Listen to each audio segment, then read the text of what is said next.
All right.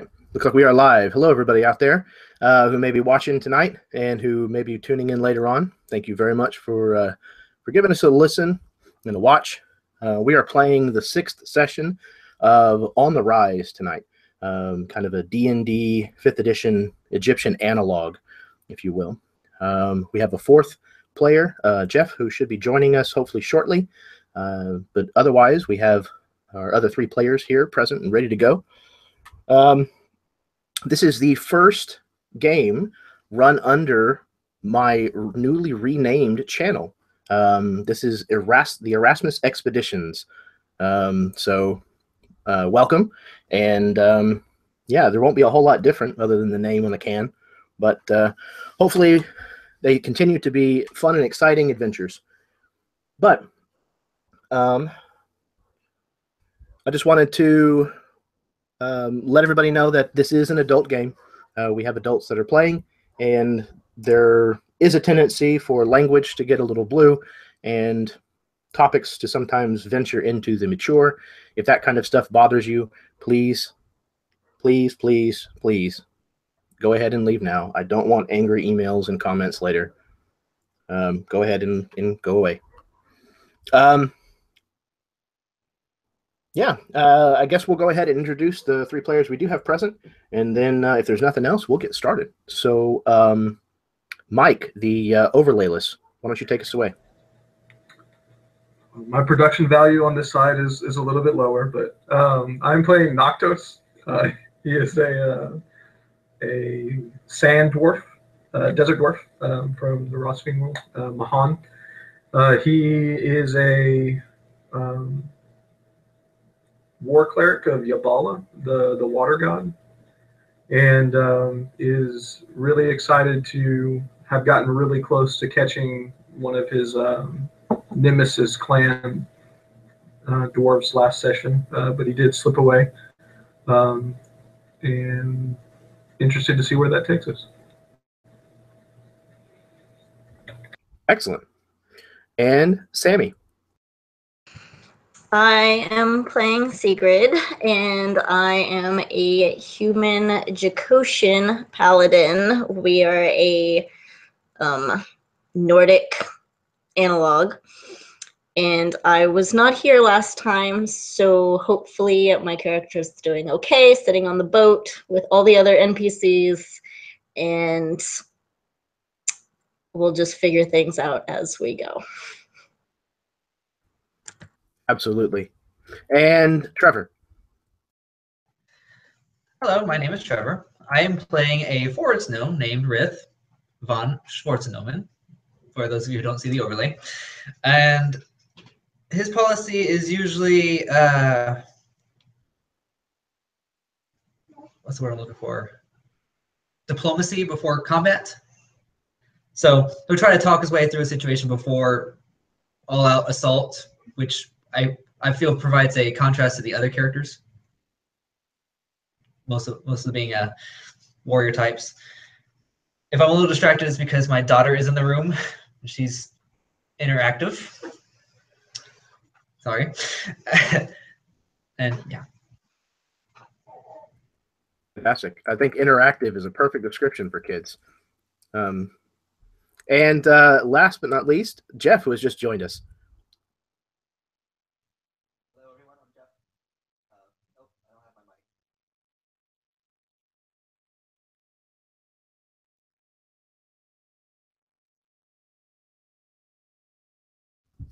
While he gets that set up, we'll go ahead and go through just a brief recap. We did a little bit of that off camera for Sammy, who had missed the last session, like she said. But we'll go ahead and do one for the audience here, just in case there were any holes in her understanding of what had happened. Last session, the players had arrived at the Elven City to find it being not hastily, but very steadily packed up and purposefully abandoned.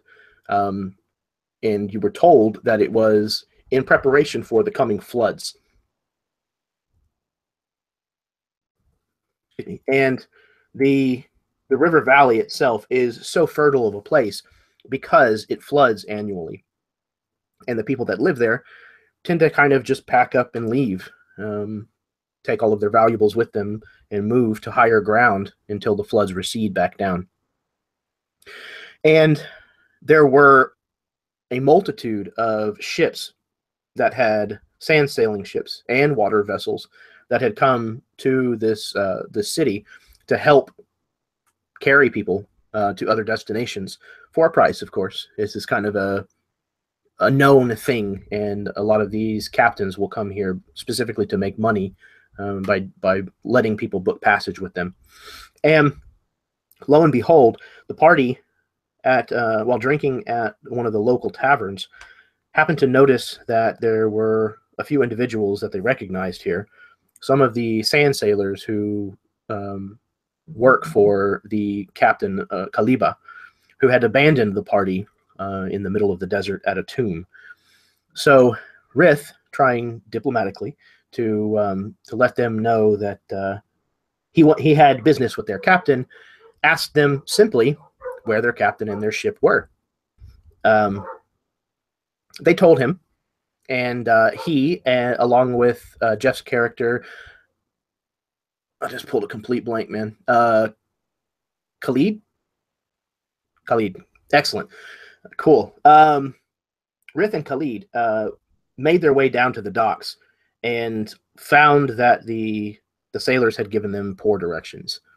I'm sure it was a total accident, and could not, in fact, find the ship nor Kalibah, the captain who had abandoned them. So they went back, met with the rest of their group, and it was decided that they would search the town for any remnants or other members of the horned beetle cult. Particularly by using some of Rith's magic to see if they could track down any of the silver masks that the cult seems to wear. And indeed, they did sense some in the city and tracked them down to the outskirts of town, where they found an abandoned house that looks like it had been purposefully staged to look as though it had been abandoned, though there were elements to it that made them think that that may not have been the case, that it was, in fact, staged. Lo and behold, whenever they investigated closer, they found several traps inside, one of which managed to trigger a couple of bottles of alchemist fire contained in the chest where these masks and golden robes were hidden beneath the floorboards. And when the chest was opened, it burst into flames, singeing poor Noctos's whiskers. And in addition, the party also met with a friend of Mirsek's, an elven silk merchant who was also a priest. And his hut on the edge of town was a little creepy by some people's standards. There was a large area that was kind of covered with large spider webs and spiders of various sizes, some of them a little bigger than some were comfortable with. But meeting with him, he kind of told them of the little bit that he knew about this cult, that in his experience, that they were followers of a god named Sinruferes, I believe is the full name, who effectively is known as the Twisted One. He is the first unborn, the god of the undead, and is the offspring of Nerul, the god of death, and Strona, the goddess of life. And that they are likely necromancers who, although necromancy is not illegal here in Baklabesh, that they tend to take things a little beyond what is necessary. They take it a little darker than necromancy is typically practiced here. And towards the end of the session, in desperation, Noctos went outside and found a familiar hooded dwarf that ran from him as he searched the grounds outside. And the hooded dwarf got away, though the pursuit was quick. And instead, Noctos ended up finding a ring. And to Noctos, the ring appeared to be a bejeweled piece of finery that depicted a horned beetle. And to everyone else that he showed it to, it looked like a simple iron band. So in order to try to plead his case, he wetted a bit of the sand and pressed it into it. And when he did so, it formed the shape of a horned beetle in the sand.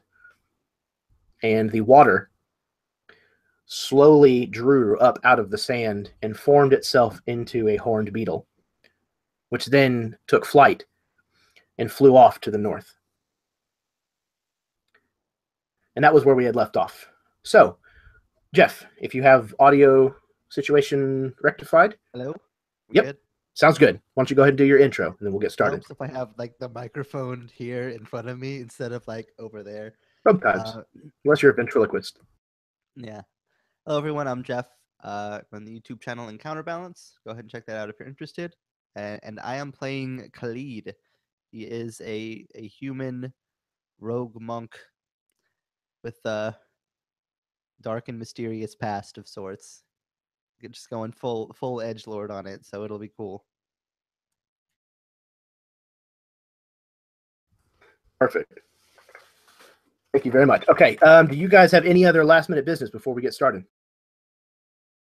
Any other questions that you might have? Experience from last session. Did we not cover that? We did not. We did not. Okay. That is my bad. I should have taken care of that before this session here, but we will get that handled in 2 shakes of a lamb's tail.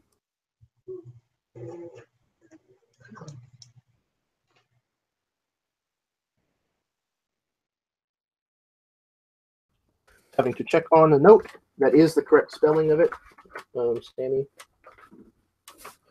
Yay, sometimes my brain actually remembers things. Getting old kind of sucks. Okay. XP. Let's see. You guys, there was no combat last session, but you guys did some awesome role-playing. All right, hang on a sec.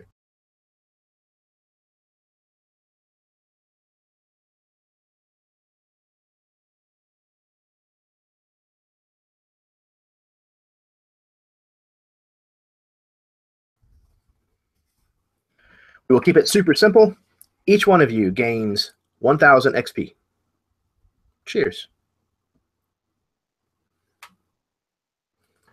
I get half, right? That's what we discussed. Yes, that's usually the way that it works. If you're not here for a session.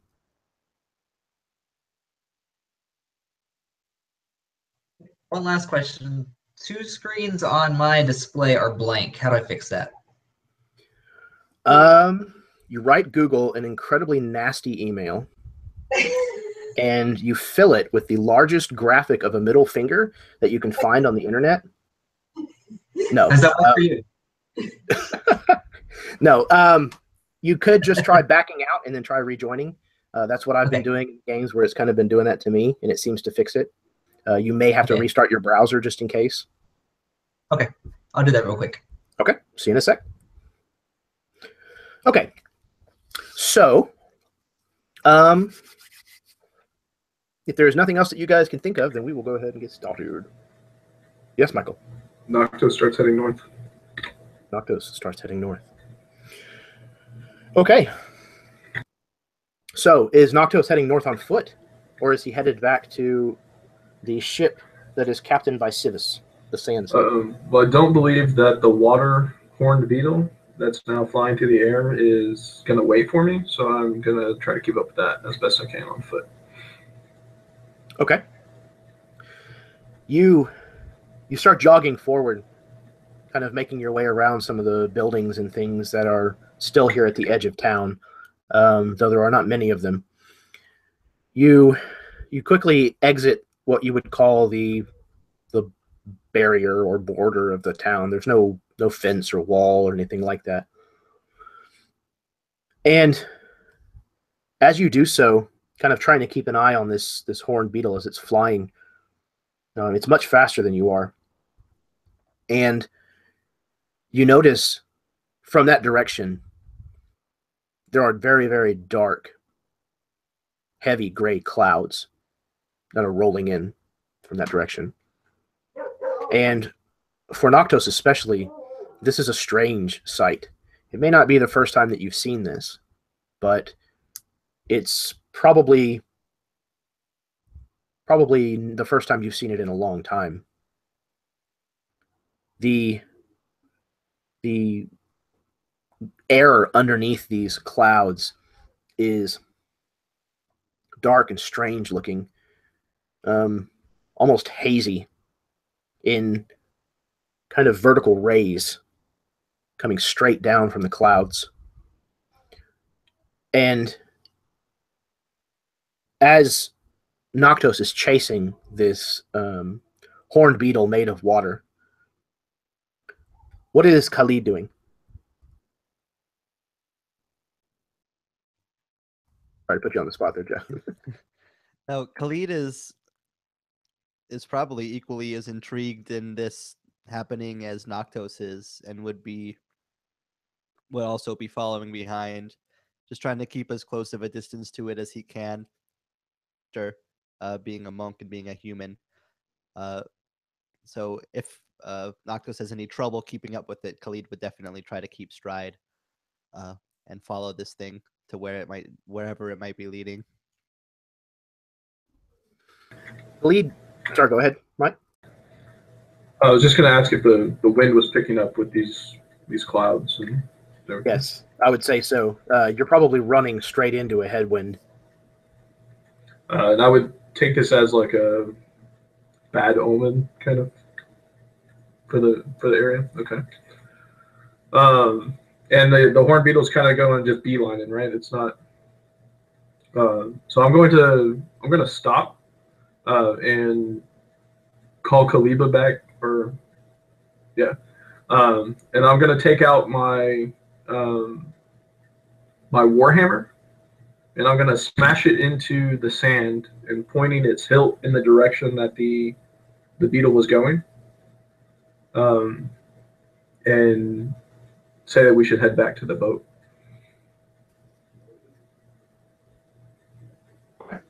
Yeah, and Khalid, kind of being stopped by this, would just, like, at first just kind of like, it's right there, we could just keep following it, and then kind of just seeing the severity of it, kind of just, you're right, perhaps it's best. Those clouds, they bring death to this area. We need to move. Stupid thing. I'm finally back. Excellent. Noctos and Khalid were currently chasing after the horned beetle, the water horned beetle, trying to catch up to it. And they see storm clouds rolling in. And it sounds like Noctos has recommended that they fall back and return to the sand sailing ship.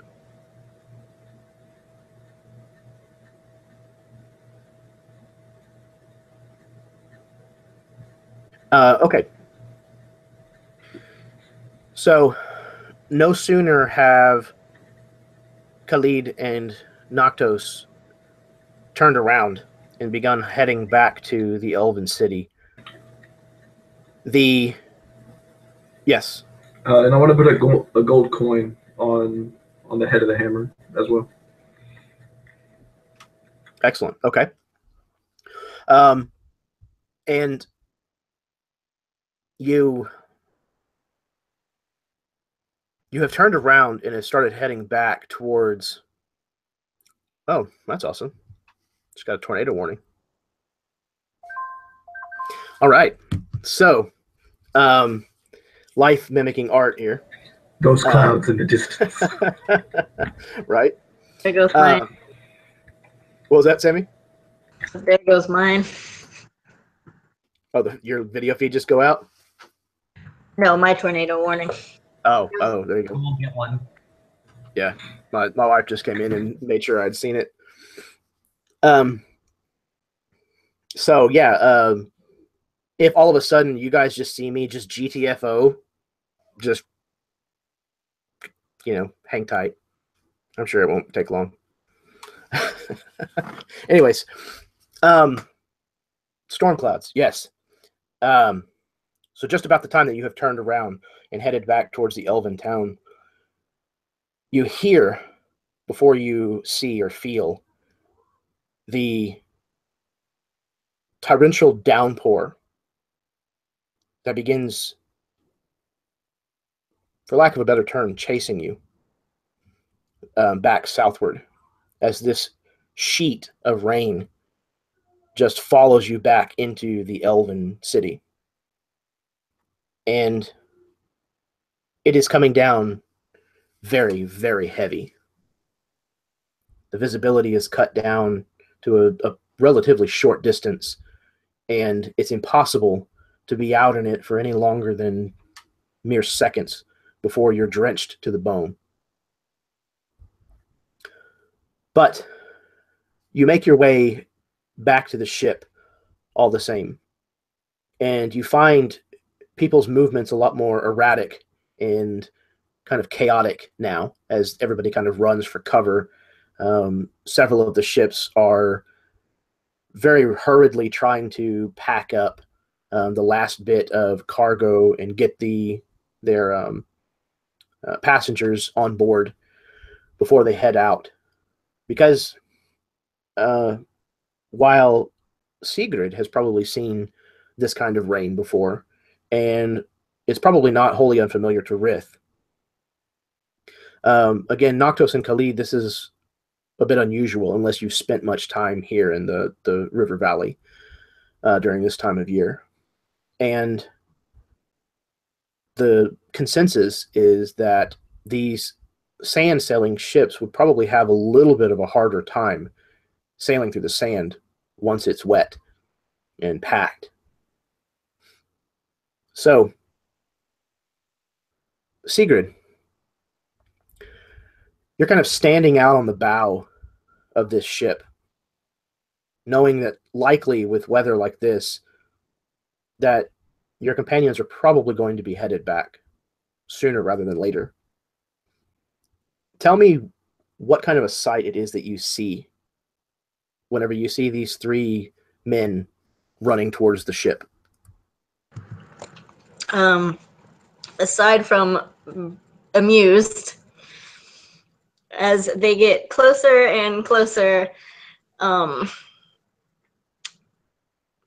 panic starts to set in a little bit more because it becomes a little less entertaining and a little more starts to dawn that there's a massive storm coming. And being someone who's not particularly familiar with how sand and these sand ships work when there is a massive amount of rain, I'm going to look for Civis and see if he has any idea what we should start doing. Civis, though more than slightly inebriated,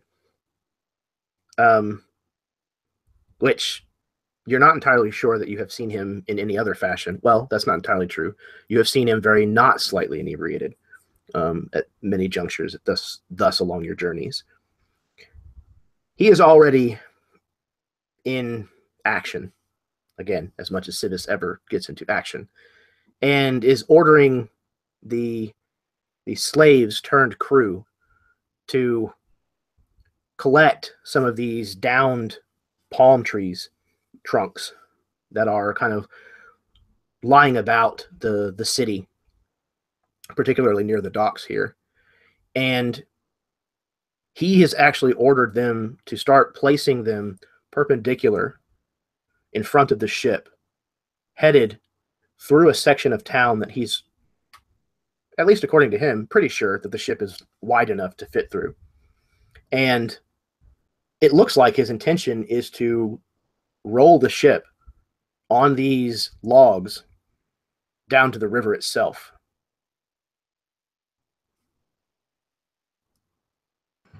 So these ships do function as actual ships as well. It would appear that Civis is at least going to try it. It's going okay. How close is everybody to actually getting on the ship?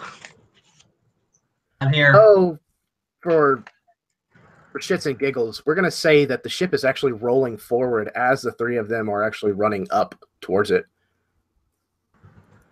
Forward away or forward towards? Oh, no, forward, right towards them. Okay. And, these, from the dock down to the river, as you get kind of a little further along in the city, the shoreline does kind of pick up a little bit of a slope to it. So soon, the ship starts to pick up some pretty considerable speed rolling on these logs. As these slaves turned crew are frantically trying to keep up with it, moving these logs kind of from the back, taking them back to the front. But about the time that the ship is going to reach Khalid, Noctos, and Rith, they're not able to keep up anymore. And the ship kind of hits the sand, and though the sand is a little damp already, the ship has picked up enough speed that it apparently isn't going to slow it down all that much. So, let's see. Kalibah, I'm not Kalibah. Khalid, that's going to be a problem now that Mike did that. It's going to be a thing. So, Khalid, Noctos, and Rith, if all three of you would please, how are you going to respond to this? Since it's going to be a tight fit down this channel, I'm going to try to either run up a palm tree that's leaning up next to a house to get on top of the house to then jump into the boat, is what I'm going to try to do.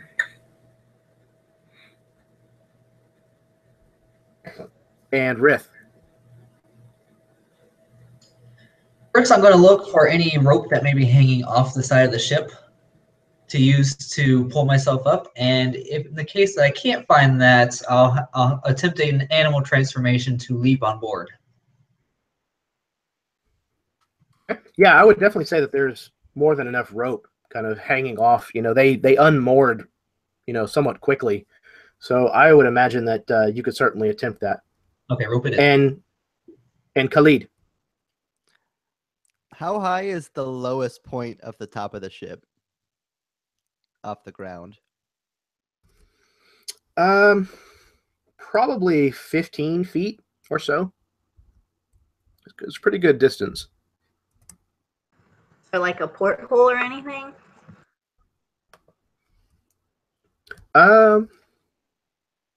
Yeah, I'm fine with that. You have a chance of possibly getting through a porthole if you want to try that. Yeah, well, I have one of my monk abilities. I can use the key point to double my jump. So how I see it is actually just with kind of a strange speed that a human shouldn't quite be able to run at. Just starts running up alongside the boat and just leaps up, trying to grab onto the porthole. Just bursting up from the sand with kind of this just absurdly high jump that just seems unnatural. Absolutely. And with supernatural grace, you're able to jump up and at least get a hold of the porthole. Getting through it may be another matter, but we'll approach that in just a second here. So, Noctos, you are attempting to run up a palm tree onto the roof, run alongside, and then jump in. And as the rain's falling down, he'll scream out, "All hail Yabala." Excellent. So, give me an athletics check. And because you are calling upon the divine help of Yabala, and you are currently surrounded by more water than you've probably ever felt at once. You can have advantage on the roll. That's good, because the first one was a 4. And the second one was a 6. You said athletics? Yes, sir. 9. Okay. So, not very graceful. The palm tree, clearly was rotten before you started running up it, as it snaps under your weight, and you kind of have to throw yourself sideways onto this roof.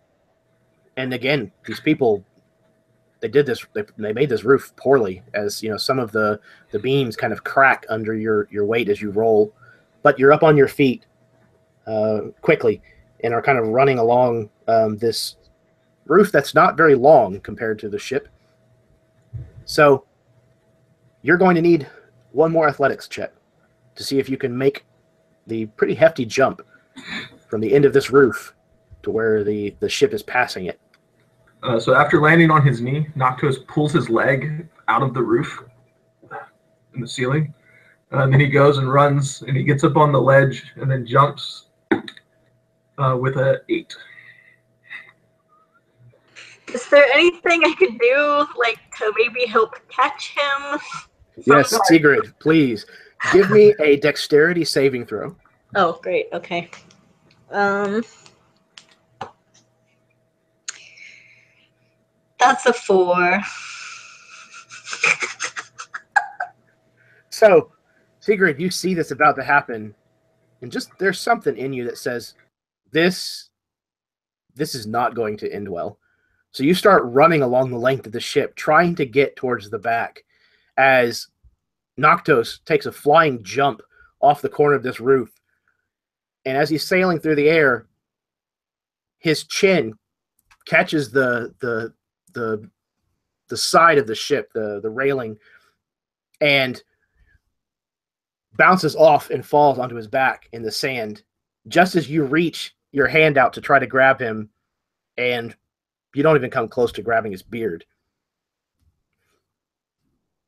Rith, you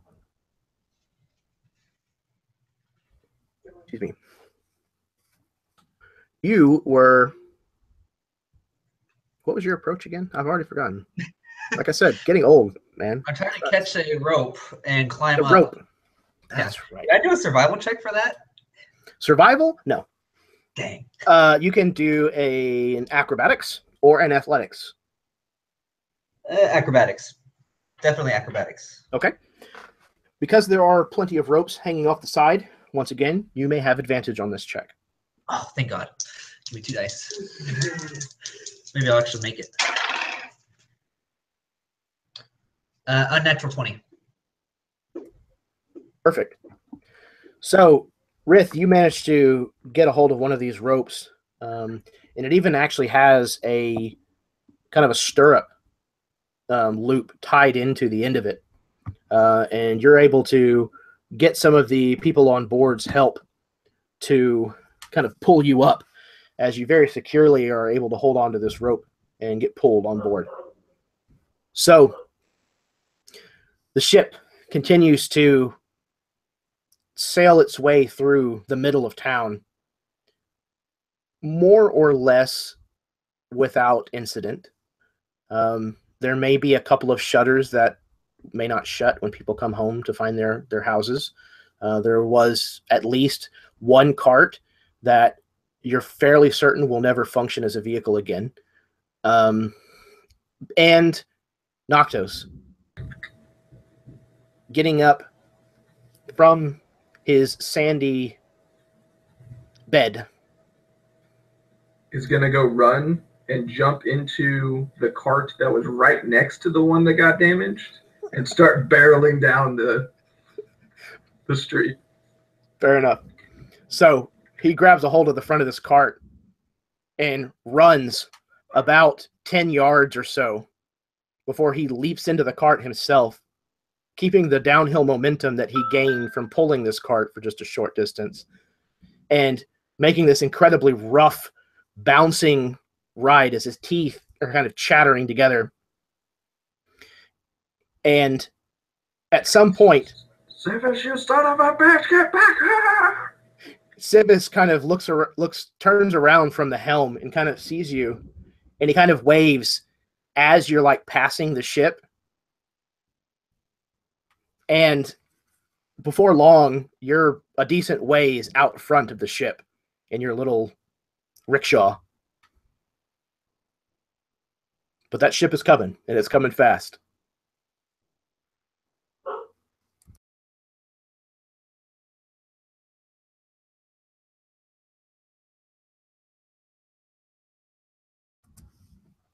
All right. So the ship bears down on you a second time, Noctos. And you're fairly certain. As it's coming at me, I'll just try to grab some of the ropes that are hanging off the front or what have you. But okay. So, yeah, you kind of find yourself kind of narrowing to the point where you're slowing down in this cart. So the ship is starting to catch up to you, and there's not really anywhere to go side to side. So, are you going to stand up in the back of the cart and attempt to grab a hold of some of these ropes? Yeah, I'm going to jump at the boat and just let it kind of ran it into me as I just ensure that I get on to the boat. Fair enough. So you kind of turn around in this wagon as it's kind of bouncing and starting to slow down a bit, and the ship is coming at you. And you time it, you wait, and then you jump. You leap with your dwarven heart out into the rainy sky. Go ahead and give me either an athletics or an acrobatics check. I'm sure they're both just as bad. Athletics will be a 18. Fantastic. This time, you managed to grab a hold of not only just one thick sailing rope that's kind of hanging down off the side, but two, one in each hand, and managed to grab a hold firmly just as the ship passes out of the other side of town, starts going through these tall grasses and reeds, kind of a little whipping you along the way. And then there's a very wet sensation as your boots start to fill with water. And you look down to realize that you're now in the river. And the boat kind of gives and settles and starts to bob gently. In stereo. Ominous. So as the boat crests the water and I'm holding onto these ropes, I'm gonna say that it peels me up away from the boat, and then flips me onto the deck like a fish. And there's just reeds all through my beard. And his boots flew off into the river. Perfect. And for these loss of boots, and for allowing me to royally mess with you, you can have a point of inspiration. I lost my boots and my warhammer. You lost your warhammer? Yeah, I put it as a marker to go after the horned beetle because I thought we were going that's right. route. Well, I'm sure you might be able to get someone to get it for you. Maybe. Or we just RP through it.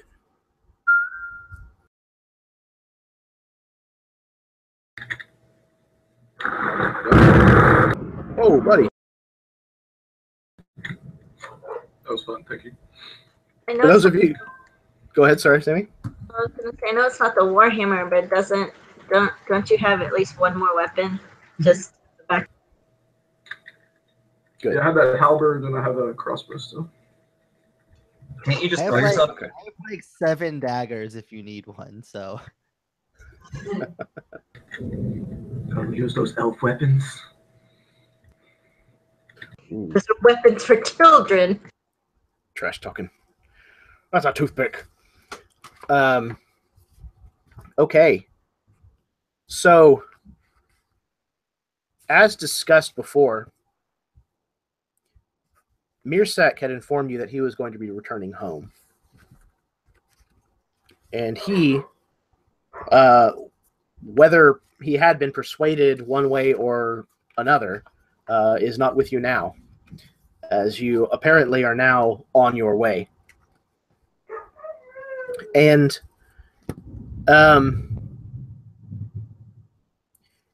you turn upriver to head north by design. And not far upriver, maybe just a few hours worth of rowing power, since you are sailing into the wind. Noctos, you're able to see something that you have probably at very least heard of before.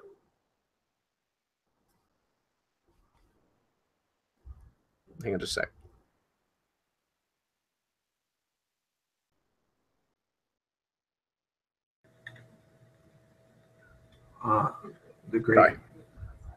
The great snake dog that guards Jabala's tomb. Kind of close, yeah. Sorry, Jamie apparently had caught a picture on her camera of lightning. She was super excited, so she wanted to show me. Okay. My power is flickering. I'm on a laptop, but my internet might go out. So Understood. Yeah, understood. If it happens, then it happens. So, Noctos, you have heard of these statues, and I'll leave it up to you whether or not you've actually seen these before or not. And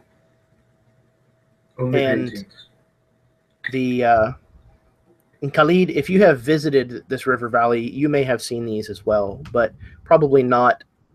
You probably wouldn't have as much information or knowledge about these as Noctos. And the reason for that is that there are two of these, one on either side of the river, and they face each other. And Noctos knows that these are called the stewards of the valley. And they are considered to be evidence of Yabala's protection of this fertile river valley. Her promise that she will not forget the children of the desert that live here. Once again, the annual floods being a gift, seen as a gift from her, to bring them life, where life is so difficult to grow normally. And you would see that sailing upriver, that you will be passing between these stewards of the valley. So, what kind of reaction, what kind of thoughts and emotion are running through Noctos's mind as he sees these stone monoliths? He actually gets a little somber because this is the symbol that his tribe uses for on their kidnapping jars. So it makes him think of all of the loss that he's had from his tribe with the war that he's had with the Scorpion clan. And he'll say a little prayer and actually bless everyone as we go past these monoliths. Perfect. And Khalid, have you seen these before? Not at all. What is going through Khalid's mind as you're approaching them from the south? So, not a whole lot, actually. Despite the fact that he's born and raised in the desert, like, these symbols don't actually drive much or stir much from within him.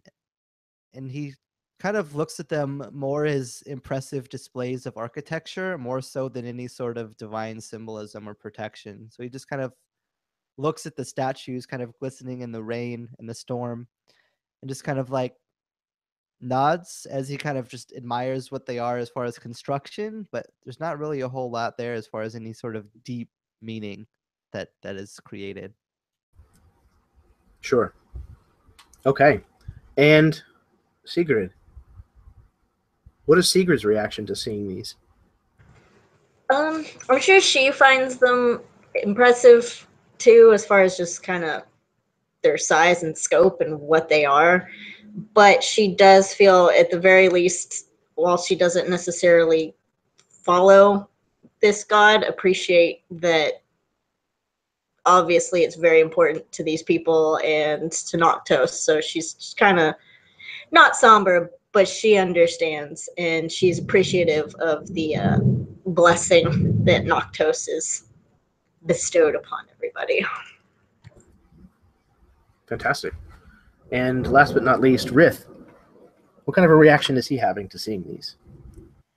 Would there happen to have been anything about them in Mirsek's notes that I might have seen? You know what? Yes, I would say so. Okay. So I might know something or another about them. Can I do a history check to find out? Absolutely. Yeah, and I believe with what we discussed, because you had access to Mirsek's notes overnight, anything regarding the history of this particular valley itself, you have advantage on. Okay, let me roll that real quick. So history check. 17. Yes, I would absolutely say that you have had gained recent information about these, probably almost on par with what Noctos knows. Okay.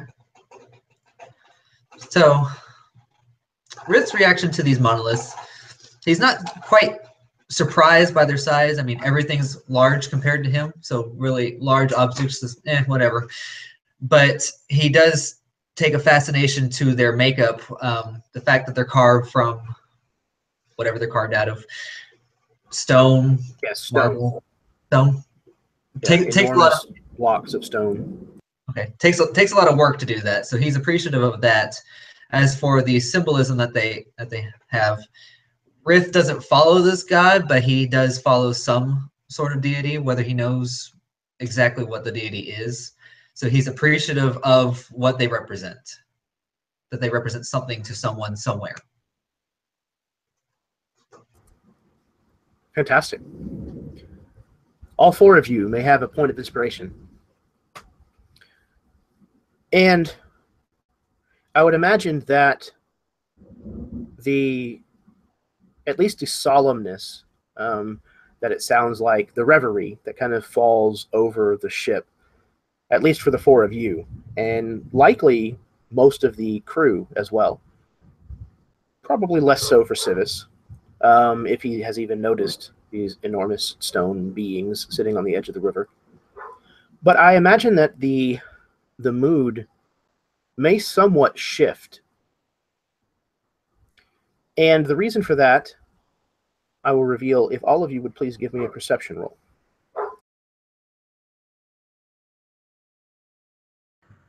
Natural 20. No, same. Wow, eagle eyes. All right. 18.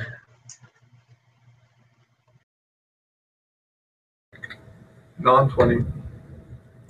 Well, okay. Well, that makes actually pretty good sense. The thing that you guys are spotting, though the rolls were all stellar, is actually not difficult to see. But I would say that Sigrid and Khalid, the two of you, perhaps maybe you're near the front of the ship or what have you. Our superior height. Yeah, maybe. Or maybe, again, because you're used to this kind of weather, maybe, you're able to spot these kinds of details from further away. And Khalid, maybe you just happen to be looking in the right place at the right time. But as you kind of sail closer to these things, to passing between them, you notice on the right side, behind the kind of peninsula dais type thing that these things are sitting upon, the one on the right, kind of juts out into the river a little. And behind it, which would be up against the bank opposite from the Elven City. You start seeing ships. And before long, you recognize that it's an entire fleet of ships, probably nearly a dozen or so. Though they appear to be rather small ships. But there is many of them, kind of all shored up together, just sitting there, kind of up against the statue, very well hidden from sight until you were on top of them. What do you do?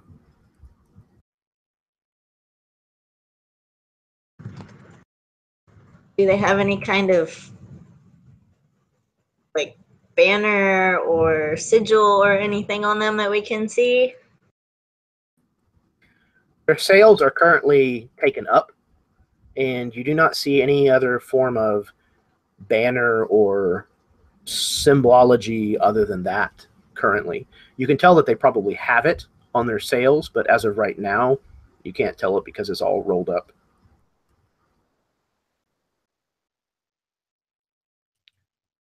And these ships, are these like traveling ships? Are these like warships? Do they have like onboard weaponry? Like what kind of are we looking at? These to I would say probably to Sigurd's eyes, probably to most of your eyes, but definitely to Sigurd, these are definitely raiding vessels. It's clear that they have weaponry, shields, that these things are built for moving quickly and carrying a fair number of people with them.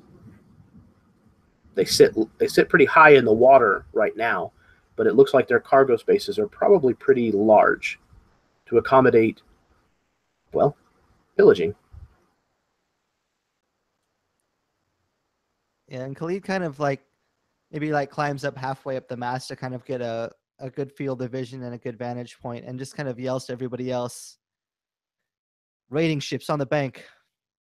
I don't know what they're up to, but be prepared.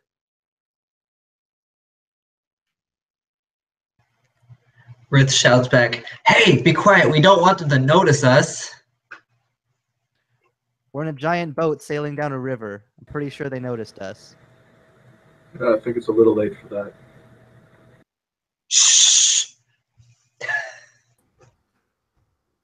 Civis, though he is a little tipsy, being the maritime master that he is, he kind of furrows his brow and he says, they're not sending anybody to meet us. They're not lifting anchor. They don't look like they intend to intercept us at all. Huh, that's weird.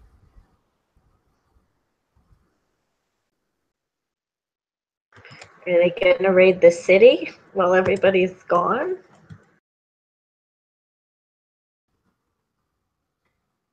Khalid, when you had climbed up the mast and peered forward, and again, Sigrid, kind of as you have that thought and you peer a little more strained into the rain, you see that the individual that you can make out kind of on the deck, there's several of them, but one of them is kind of moved to the edge and is watching you pass through a spyglass.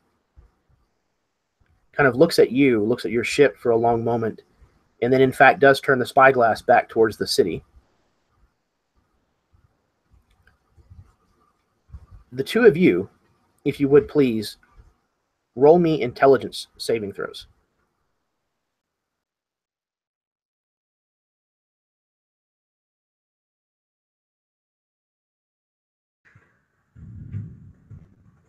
$17. Excellent. Is it still within a minute of us passing these statues? Because I did cast Bless, so I would have a D4. Yeah, I'd say so. It's probably nearing the end of that minute. But yes, if you would like, both of you can add a D4's roll. A D4 roll's worth. Okay. So Khalid ended up with a 17 total. And how did that change 18 for Sigrid? 19. 19. 9. 1 9. Okay. Yes, both of you, kind of, again, you have the thought kind of at the same moment that either this spyglass is huge or the individual using it is a halfling. As a matter of fact, if that person is in fact a halfling, the ship is crawling with halflings.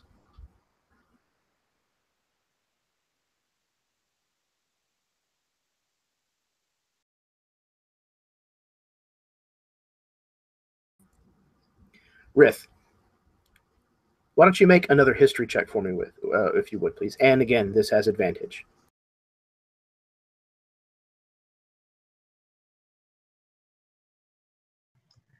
$20 total.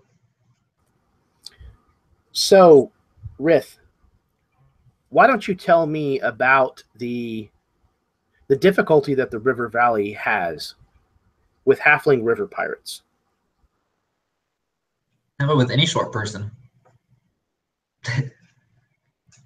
I mean, beyond the obvious, because we're so short, a flood would be a couple inches of rain, and we're clearly getting more than that. Building homes, halflings, because of anybody who's short, halflings, gnomes, living alongside riverbanks, our homes are already smaller than any city. So flooding would be a humongous problem unless we build all the way out in the desert, or they build out in the desert. I'm gonna imagine their ships are smaller, so they're going to be buffeted by wind and storms much more than our ship currently. So I'm going to say they're probably not best suited for encounters on the riverbanks right now. Certainly stands to reason. In addition, through the readings that you happened to find in Mirsek's hut, that there is a problem with raiders here in the River Valley. And a lot of them tend to be desert halflings, which in general are kind of viewed by most people in the kingdom of Baklabesh as, well, having sticky fingers, not being the most trustworthy individuals on a whole. And apparently that extends to the River Valley as well, where they have learned to sail the river and have gathered together in large enough numbers that they will actually conduct raids on the cities that are situated here in the valley. So your guess is, with your combined knowledge and things that you have seen, that in fact Sigrid's guess may not be too far off the mark. That they may be waiting for Miadre Chestajar, the Elven city, to be completely abandoned, so that they can then go and pillage it for whatever may be left.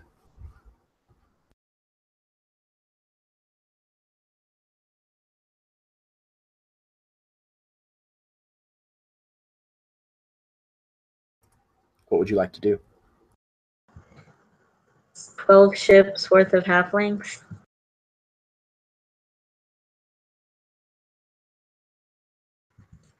Okay, like Rith said, are they normal size ships?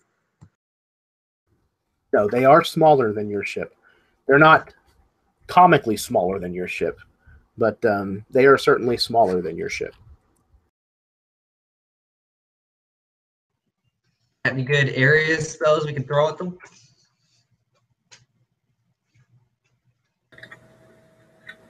Oh, what do we owe this city? Exactly. I think it'd just be a waste. Go ahead. Anything worth taking is going to be taken by the people already evacuating. The halflings want to pick up the scraps. What skin is it off my back? I think we have bigger issues to worry about at the moment. I mean, taking on a small fleet of halflings just seems like a waste of time. Yeah, I mean, if the city's going to distract them from us, well, we have another destination to get to.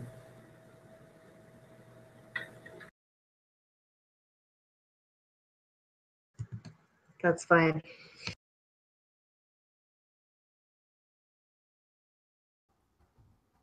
Sail past them, you do.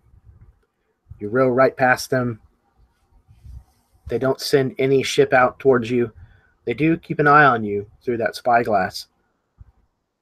But they do not approach. They don't send anyone after you. They don't fire any kind of weapons or magic in your direction. And it's literally two ships passing. You row northward until the fleet fades from your vision. And soon, before night takes the river valley, you also see the stewards of the valley disappear to the south, behind the trees and the bends in the river. You continue sailing northward, and there seems to be no end to this downpour, this storm that rages on overhead. The wind picks up with intensity. Lightning strikes kind of around you, mostly attracted to the trees on the riverbanks.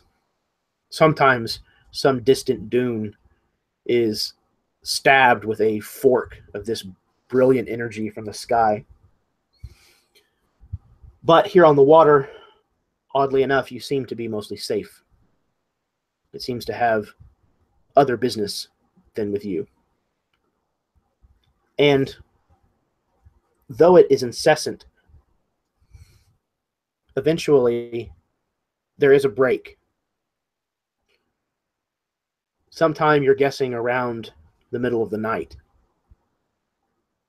And those of you that wish to do so are able to drift off to sleep in your meager quarters here on board the ship.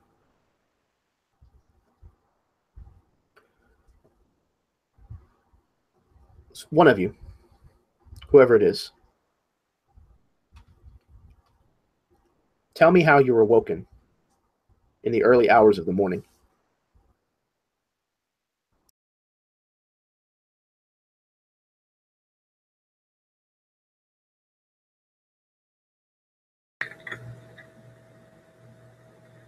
I don't know if you want it to be me, because the first thing I thought of was by a halfling raiding party or a gnomish raiding party. I'd say my first go-to was going to be a blood-curdling screams, though.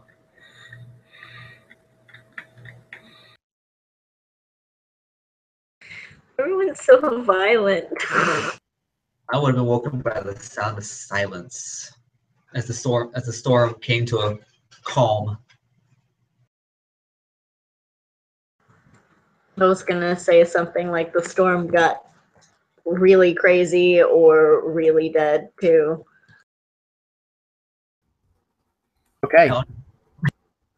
So you are awoken by complete and utter silence.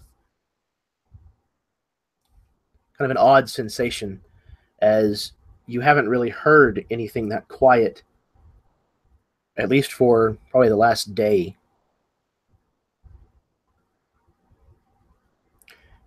And then there is a god-awful noise, as if an explosion of some kind, a burst of something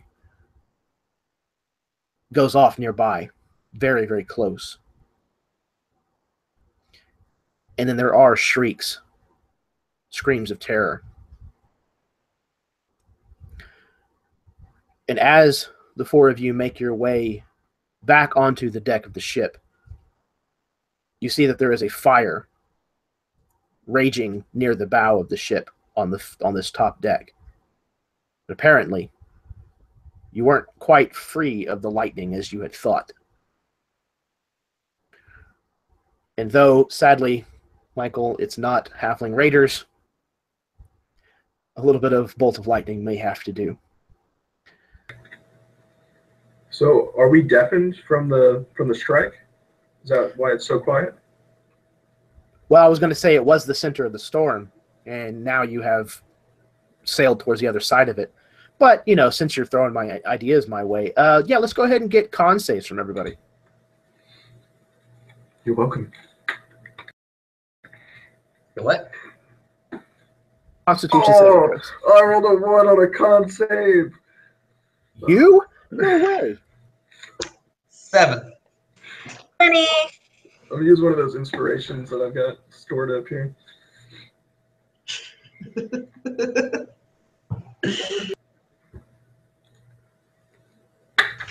Just karma. You suggest to yourself. the punishment, you get it to yourself. That's fine. I'll take it. I always roll 1s on Constitution saving throws. So it doesn't sound like the second one was much better with your No, inspiration? it would have been 19, but I'll keep the 1. Oh, okay. I earn my 1s on my Constitution saving. It's saving the throws. truth. Too bad you can't cash them in at some point. I know, right? You're a rich man. Okay, so Sigrid and Khalid, both of you managed to stave off the effects of this lightning. Apparently, you either sleep with your pillow on top of your head, or you were on the other side of the ship from where it struck. Or they're in the same room with Rith, so they just already had the pillow. Is Rith the snorer? I growl like a bear in my sleep. He talks in his sleep. Oh, yeah. Perfectly normal for a druid. So, the two of you, though the silence was present before you awoke, it is no longer present, as the screams and the roar of the fire and the panic on board is not lost upon you. Rith and Noctos, both of you, however, hear nothing more than a ringing in your ears.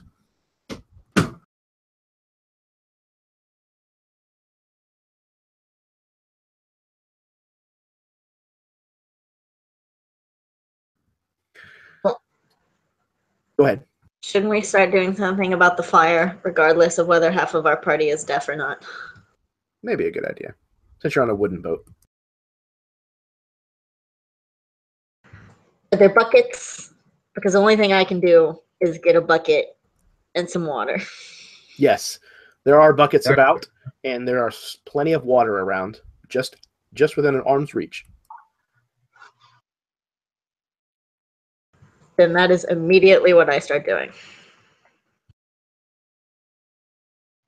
That sounds like a perfect idea, even though I probably don't hear you shouting to do the same thing. Excellent. Do you have any magic that is water-based? I How do. is that creating water? I can create water, but we're surrounded by it. What's the point?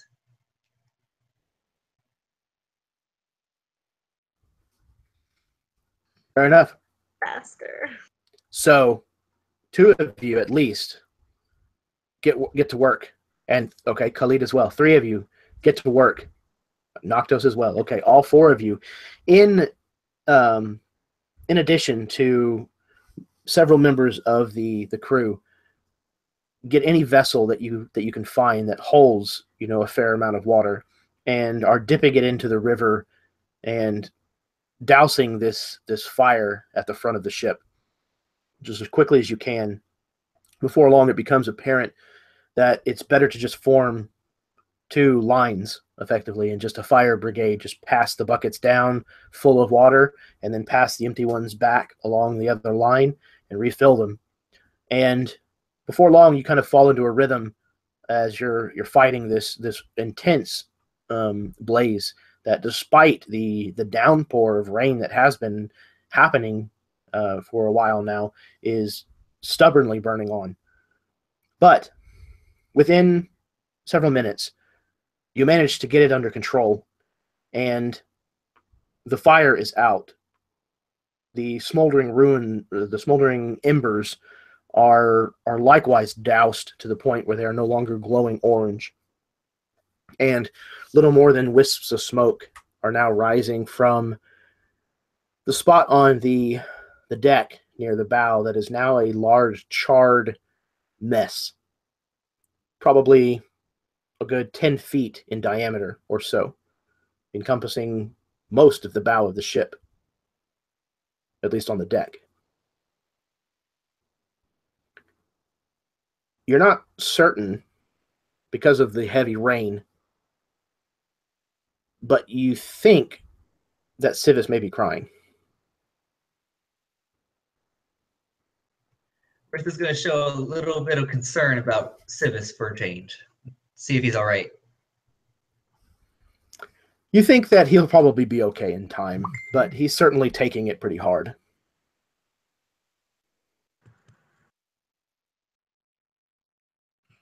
Sigrid is just mildly disgusted.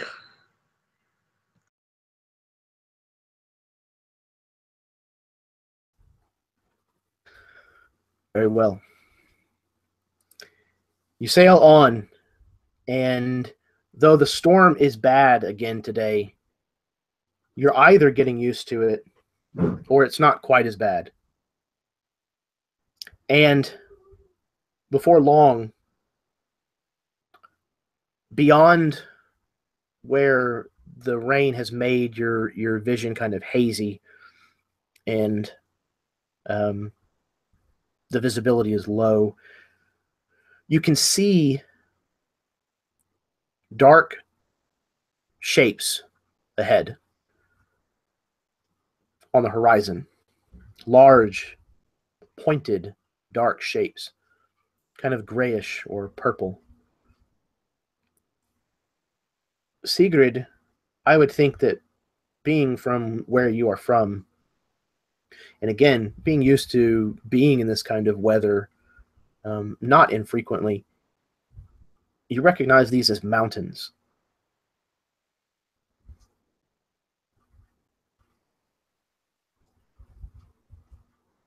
So the river is coming to an end, or we're just heading towards mountains?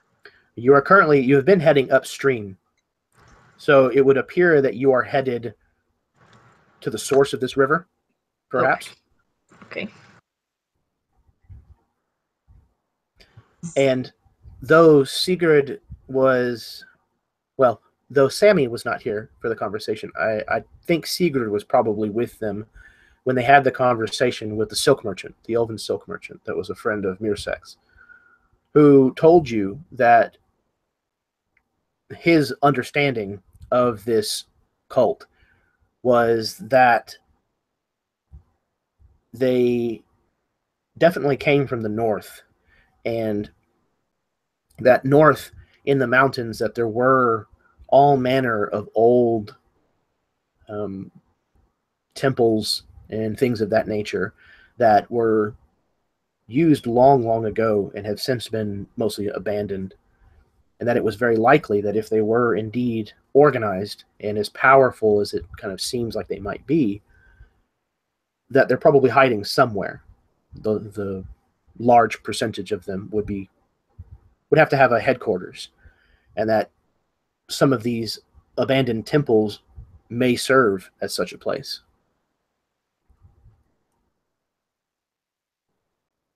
Well, then it looks like we're heading in the right direction. Is the boat still able, is the ship still able to sail? Yes, it is. Luckily, the damage seems to be at least mostly confined to the deck, the upper deck. So it is still water worthy, river worthy, if you will. And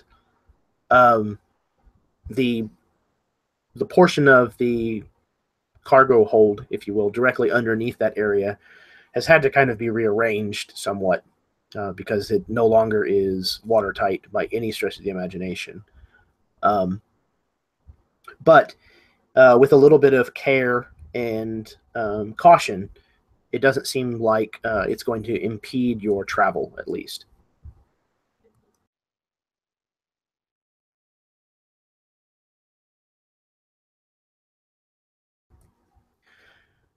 Everybody, if you could, please make me perception rolls.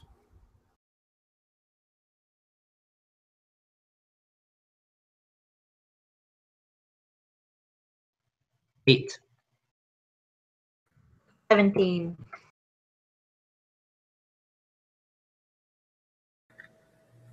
11. Okay. So, once again, Khalid, Eagle Eyes Khalid, maybe you're up the mast again or something. You spot a glint in the water, which is, there's not a whole lot of ambient light since the storm is still going on, but you catch the unmistakable glimmer, briefly, of gold. And it looks to be bobbing on the surface of the water, likely attached to something. But again, the surface of the water is so disturbed by the downpour that it's kind of hard to make out any kind of distinctness about this thing that it could be attached to. But it's definitely floating, and you're going to be rowing right past it. How far out is this from us right now? Like, will it When- just be a couple of seconds before we hit it? I would say within a minute from when you first spot it. Yeah, so Khalid would kind of like wave everybody to get everyone's attention. Just something in the water there. And as they start to get closer to it, he's actually going to take one of the buckets they were using to like put out the fire and like climb off the front of the ship, off some of the ropes, and like come down towards the level of the river to try to like whatever this is, he wants to try to get real up close to it right as they pass it.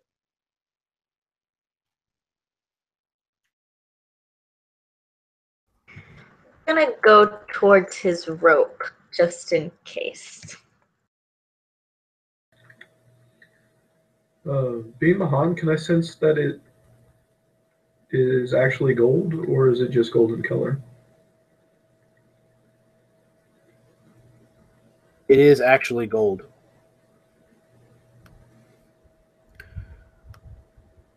Rith is somewhat suspicious that it might be some kind of magical trap, so he's going to stay back.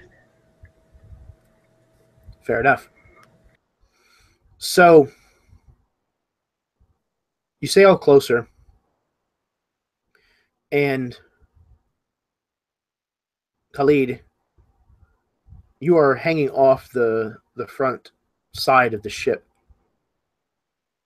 trying to get a better look at this thing.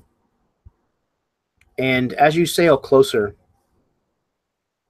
you realize that it's a body.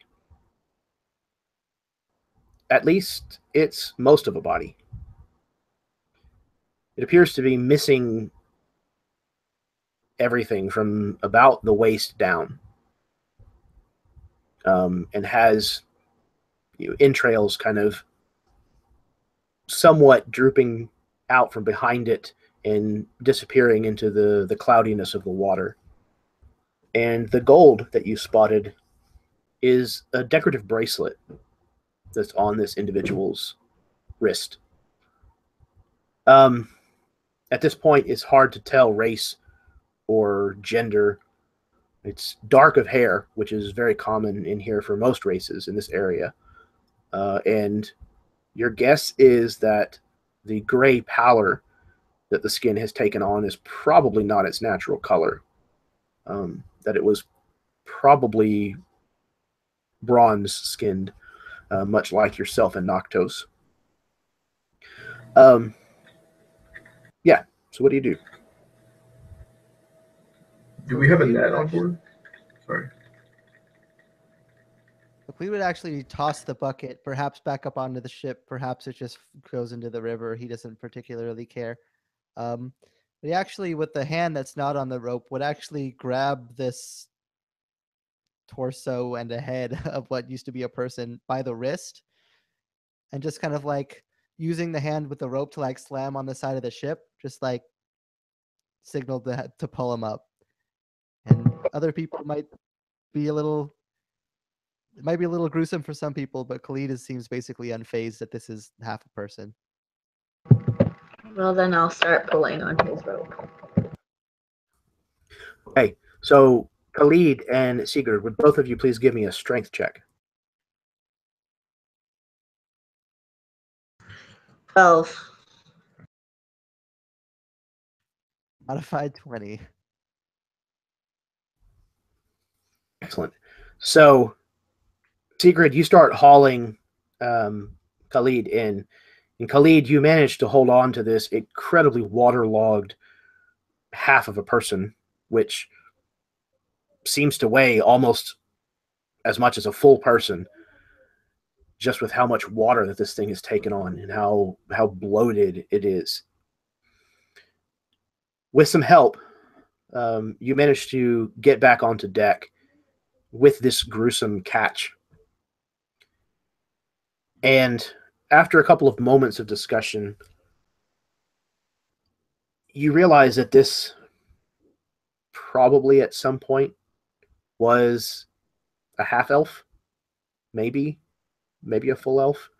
Again, it's fairly well disfigured.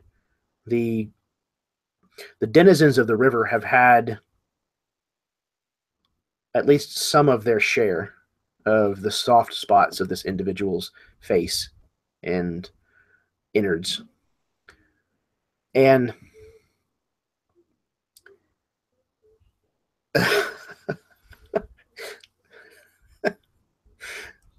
you can have a point of inspiration, Trevor. I'm sorry, I stand corrected. It is half a half elf, so technically it's a quarter elf. God, that's sick. I love it. So this half a half elf is lying there with its face mostly gnawed off, missing its lower half. And it is now kind of splayed out on the deck of your ship.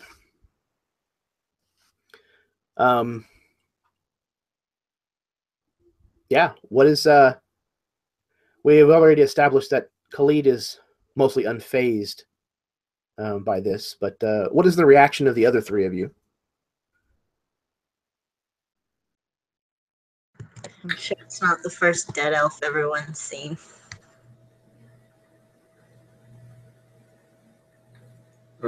Noctis is going to be pretty disgusted by the matter. He's not used to his dead getting that moist. So it's very gross and stinky. Yeah, I would say at the very least, the smell is probably more than anything that Noctis is really accustomed to. As, again, as you pointed out, the dead usually are dried or they dry out on their own before they get to this point, usually. And Rith. Rith has had dealings with necromancers in the past, so it doesn't bother him too much, but he's still a bit taken aback to find a body in the water. Yeah, and Khalid would certainly also swipe the golden bracelet off of this person's arm, considering it was what brought his attention to this in the first place.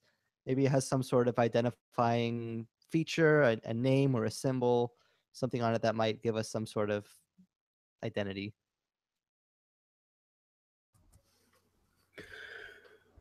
You find no real trouble collecting the golden bracelet, though more than just the golden bracelet comes off when you remove it. There is kind of a sickening chunk of this individual's flesh that kind of comes off as you remove this piece of jewelry. But you also notice that other than the flesh and the gold bracelet, that there is a swath of cloth that was held to this individual underneath this gold bracelet. And it is a golden woven cloth, looking very similar to the robes that I believe Khalid himself now wears. In addition, Rith, you recognize this bracelet. This bracelet, until several months ago, belonged to a friend of yours that goes by the name of Aliyah.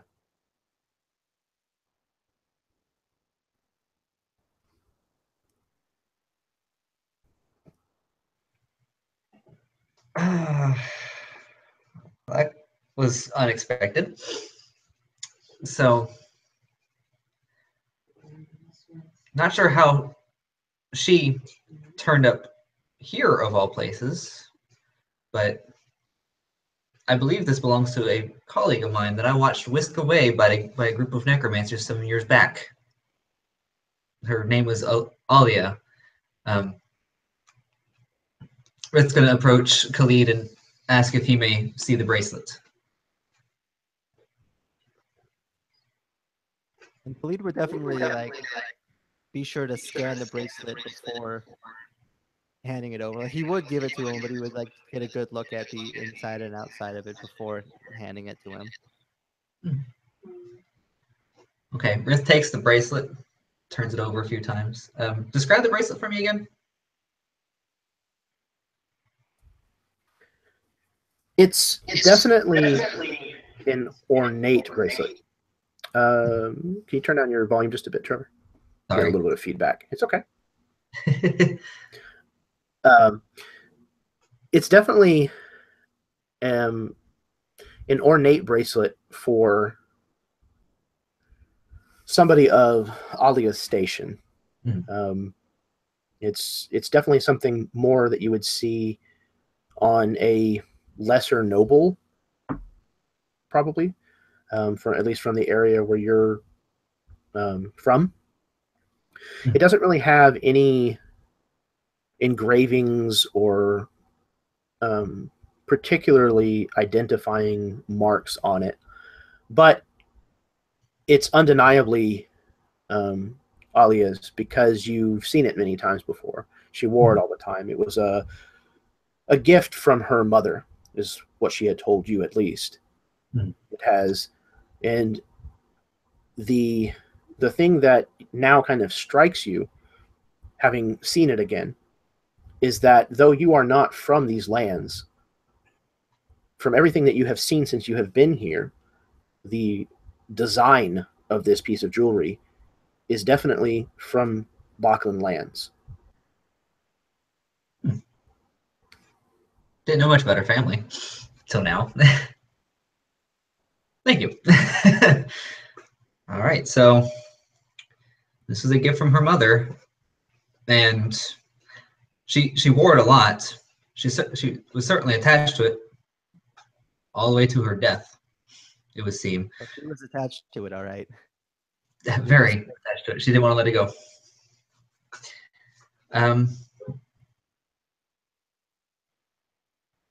Sorry, honk outside. We're just going to ask if you could just hold on to the bracelet for safekeeping. It should be noted, just to clarify, that Rith does not believe that this individual is Aliyah. This appears to be a male half-elf. Oh. I thought that was hard to tell. Okay, so most of the face is missing, but there's So- enough still intact, at least, to tell that this was a male.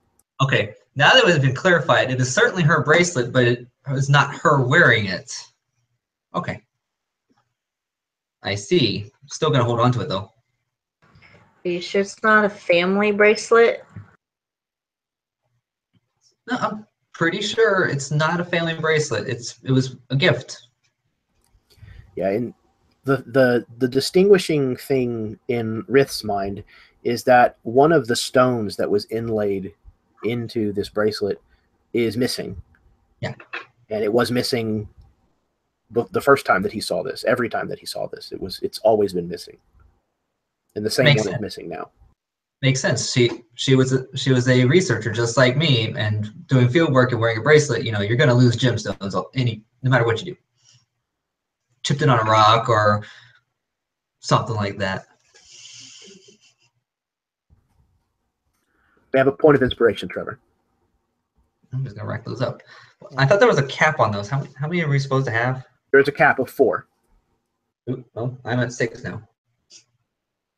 Maybe I So just you're knocked at it 4. down. I'm at 4, and I will always be at 4. And after handing off the bracelet to Rith, Khalid would still hold on to the cloth that came with it and kind of like putting up the gold cloth against his robe just to kind of try to like color match it and see if it's only just a small fragment of cloth, but does it seem like it would be attached to the same type of garment as the gold robe that he has now? Yes. And because somehow these robes appear to be woven from actual gold thread, there's no tarnish on this. There's a place where, some algae has collected between it and the bracelet or between it and the flesh or what have you. But there is no patina or rust of any kind. There's no fading from sunlight or anything of that type. So it is a dead match for the robes that Khalid wears. And kind of like holding the cloth like up against his chest over the robe to kind of like show everyone else. It seems like one of our cultist friends went for a little bit of a swim.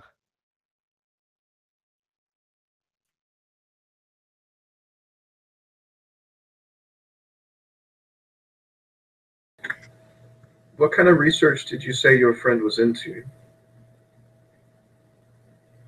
Particularly ancient ruins, mysteries of the world. Pretty much, if there wasn't an explanation, we were looking to find it. Maybe I'm wrapped up with a bad crown. Could be possible. I watched her fall to the necromancers that we were studying. She was kidnapped and turned into an experiment, but I don't know how her bracelet arrived here or with a cultist individual. Unless there's a relation between those necromancers and this cult. I mean, it would make sense considering what they've done with those jars.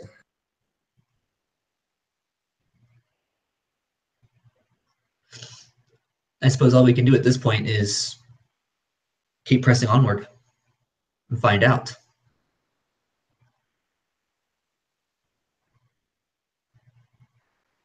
Just should be careful though. We're not just up against a cultist group. We're up against a cultist group and whatever did this to one of them.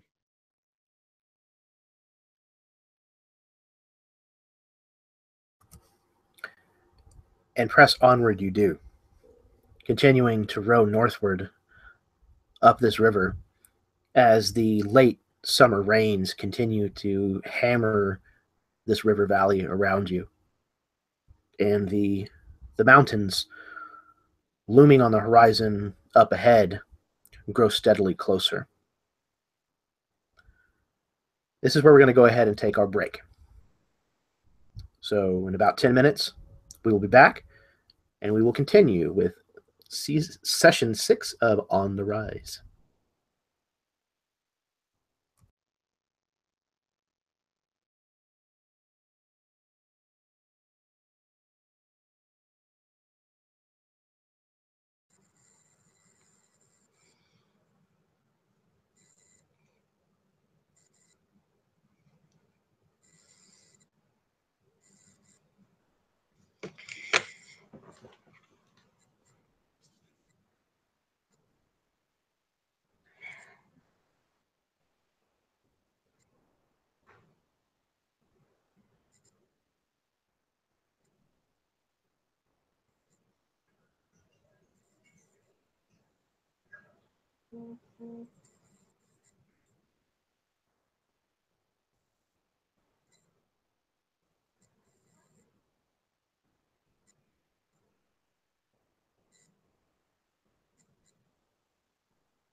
We got just a couple more minutes here. Wait for Mike and Jeff to get back. Everybody get kind of settled in. There's Jeff. How's everybody doing tonight? Fantastic. I'm trying so hard to pay attention, but my mind wanders. It happens. My dog's going crazy because of the weather. Yeah, both of mine were. I don't Like have the house was falling down. I'm over here taking notes. That's my excuse.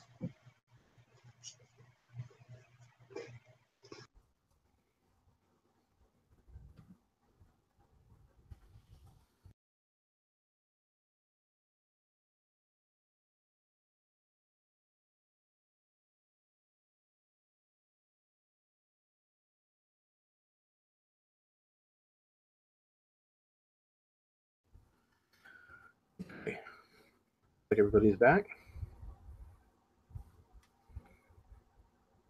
You guys have any business or questions you want to take care of before we get back in? Shoot, I did, and I don't remember what it was, so. Eating something delicious sometimes does that.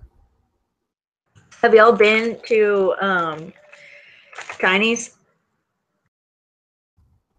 Chinese? No, I've never heard of it. It's got like, oh my god, they have some of the best cookies in Houston. Like, hands down. Is it on the south side here? It's over by West University. Would that be on the west? That would be my guess. I don't even know that I've ever heard of West University.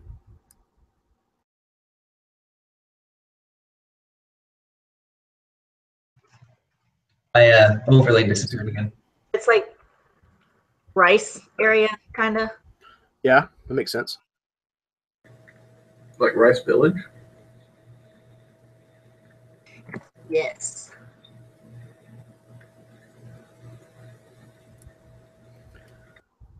Cool. Well, if whatever it was comes back up, then feel free to ask. Otherwise, if you guys have nothing further, we'll dive back in. Okay. So, there you are, sailing northward into the mountains that birth this river, that feeds this fertile river valley.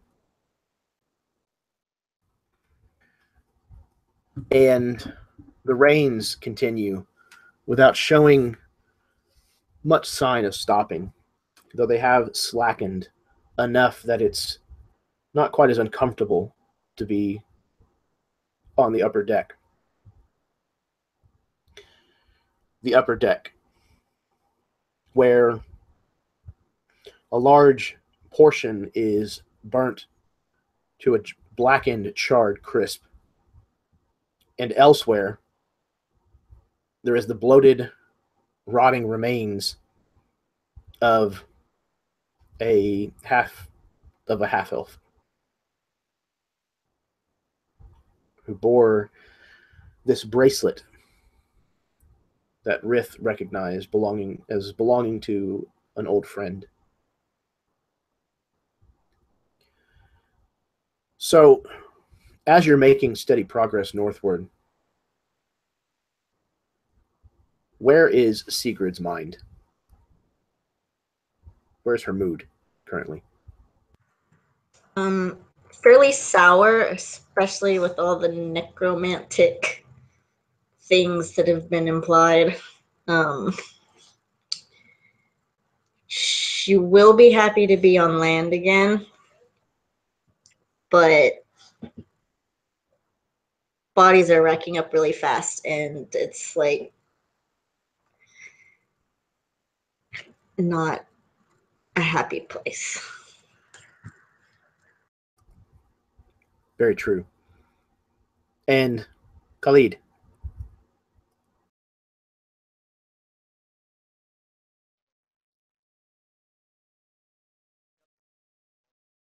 You're muted. You're muted, man. Aha, there we go. Khalid is he's kind of leaning up on the side of the ship, kind of staring off into the water, and he's just kind of twisting around in his fingers that strip of golden cloth that he had found. It's just kind of, all this is just kind of building up into this moment where more about this cloth and these people will at some point presumably be revealed, but just kind of lost in thought about what it all might be.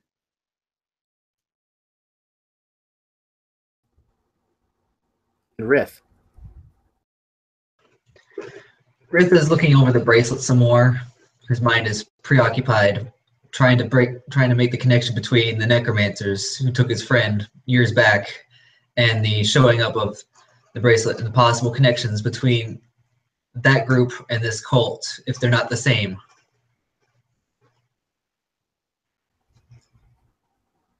Absolutely.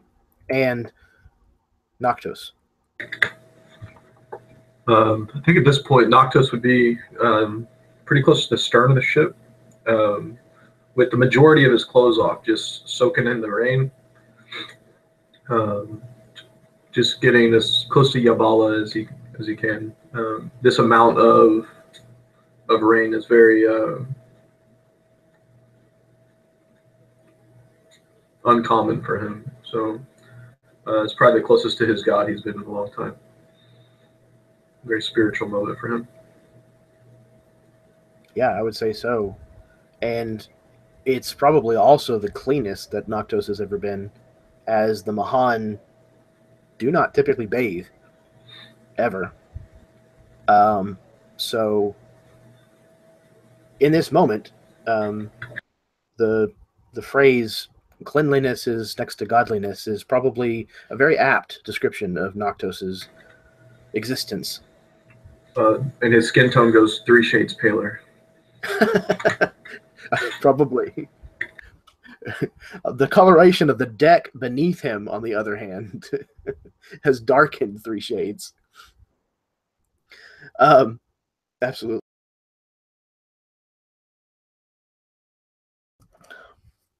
So Civis kind of calls out and asks whoever happens to be nearest how long you all intend to keep that rotting corpse on his ship. I wasn't going to say it, but I was wondering that too.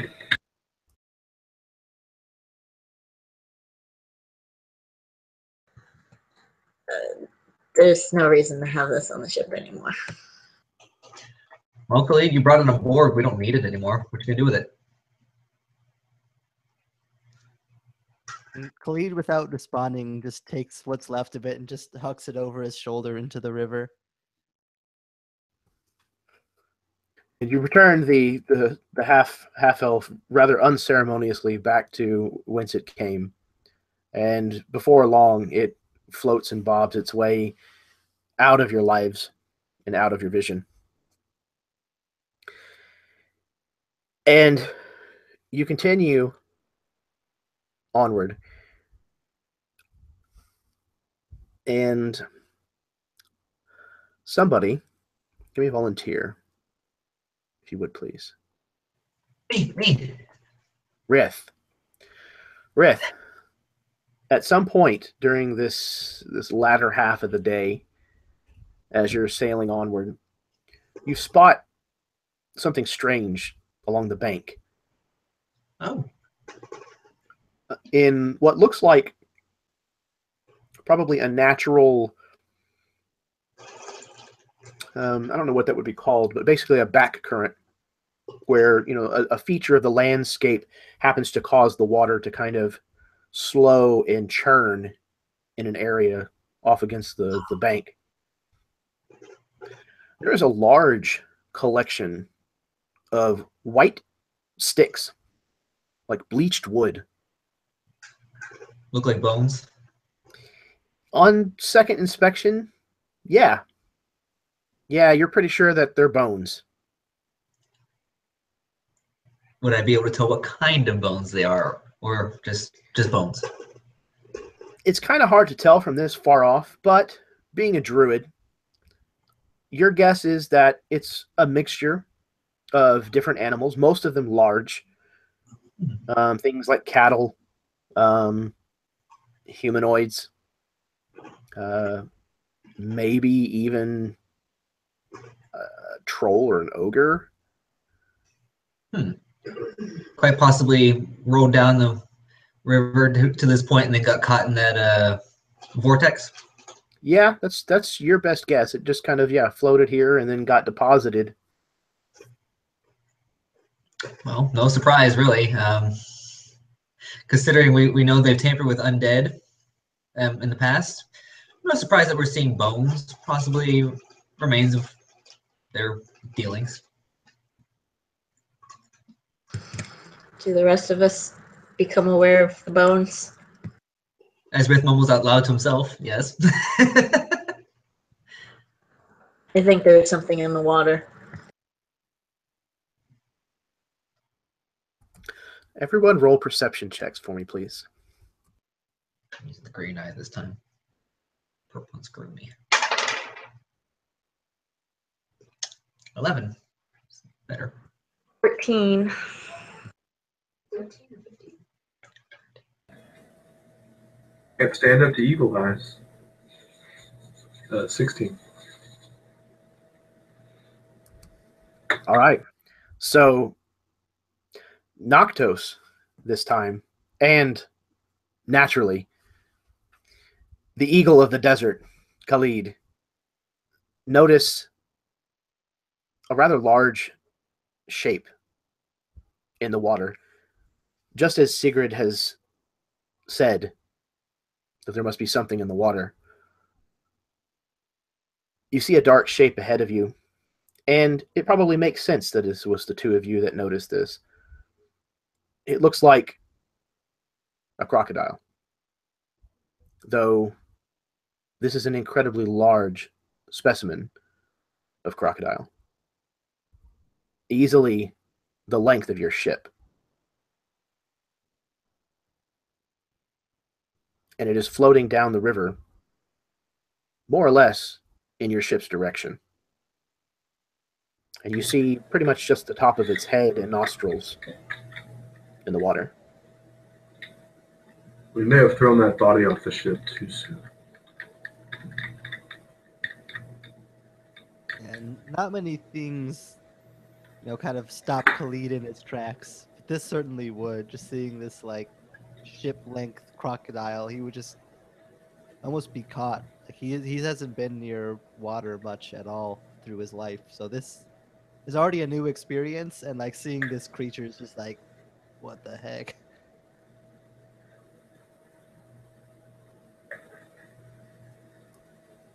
It will, in moments, be upon your ship. Whether or not it intends to do something is yet to be seen, but it will be to you in mere moments.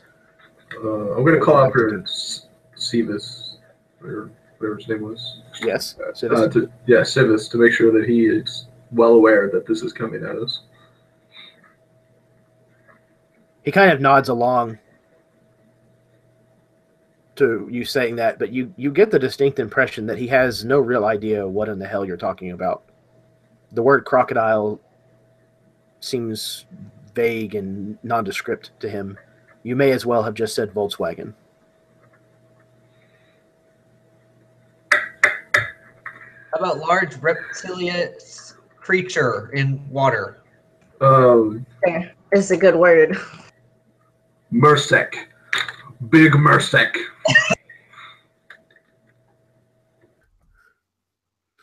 He says, "Oh, yeah, I was wondering what happened to Mirsek." There's a giant monster in the water. We're on a boat. Boat. Fine. What could it possibly do to my boat? It's as big as the boat. The color kind of drains from his face when Sigrid says this. And he says, "What do we do? I'm going to turn around. I'm going to turn the ship around." And he starts to turn the rudder and the ship's wheel as hard as he can.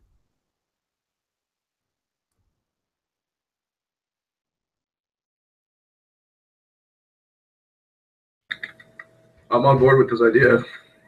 I don't know if it's going to matter. Now the defensive just in case. All right, we're doing it. So for better or for worse, Khalid will go up to where Civis is, and as he's trying to turn the wheel, actually like grab it on the other side as he's spinning. Says, "No, we continue on." Make either a persuasion or an intimidate roll for me, please. Or strength.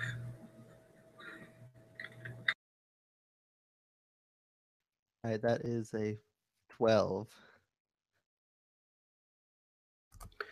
He got a 6 total. So, did you use persuasion or did you use intimidate? Intimidate, for sure. So, you kind of stare him down and catch his kind of bloodshot eyes for a moment, and he kind of stares at you and hiccups slightly, and then just kind of says, "Okay, fine. I'm not dragging you up out of the water if you go in though. I'm just saying." And he kind of lets you turn the ship back around as he kind of stands to the side and crosses his arms across his chest, kind of pouting. Unless anybody has any words for Khalid about that, he will just keep the ship going forward towards the crocodile. Well, I'm taking a nihilistic approach and don't think it's going to matter either way, so... At this point, arguing over the wheel, we're already too late. About the time that Rith says that, the ship lurches as something bumps into it and scrapes along the outside of the hull, making kind of this consistent thump, thump, thump, thump, thump, thump, thump, thump, thump. And then it goes quiet.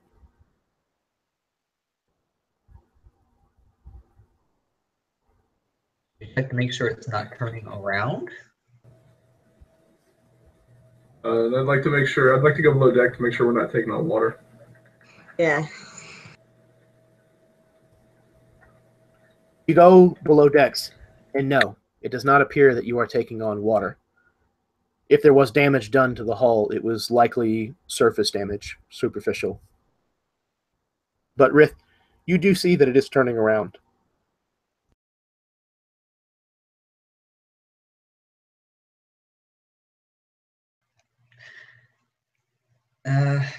All hands on deck. Repel boarders. Do we have any kind of raw meat? Anything, massive quantities of meat? I believe that Rith has been supplying rations, or not rations, but creating food through a spell to feed the majority of your crew, if not all of it. Correct me if I'm wrong, Rith. Oh, that makes sense. I would have to know how many. What is our crew complement? How many people would I be feeding? There are the 4 of you plus Civis, that's 5, and I would say I had in mind about another half dozen or so slaves, so about a dozen total. 12 people? Okay, well, some people are going without food every other day.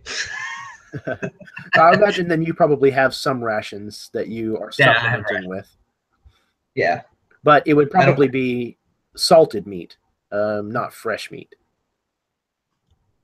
Won't be much help for them. Yeah. For us. It may or may not still suffice for what Sigurd is looking for, but them is the facts. Certainly not sizable enough for a gator this size.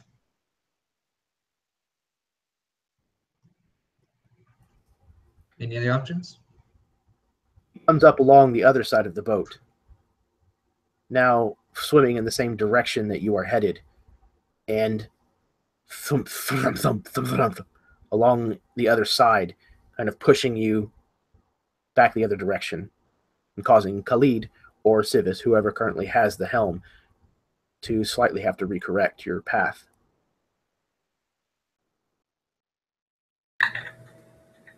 What color are the scales of this crocodile?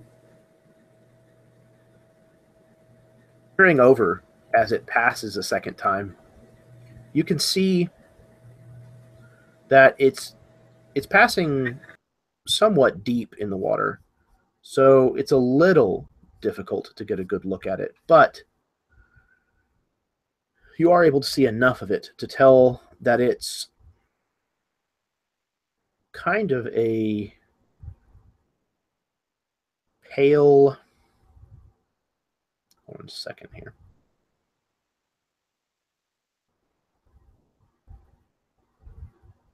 Kind of a pale golden color, not golden like metallic, but almost kind of the color of sand. And it seems to have kind of a pale underbelly, what of it that you are able to see. But Nocto, since you are peering over the gunnel while you're watching it pass, if you would please give me a perception roll.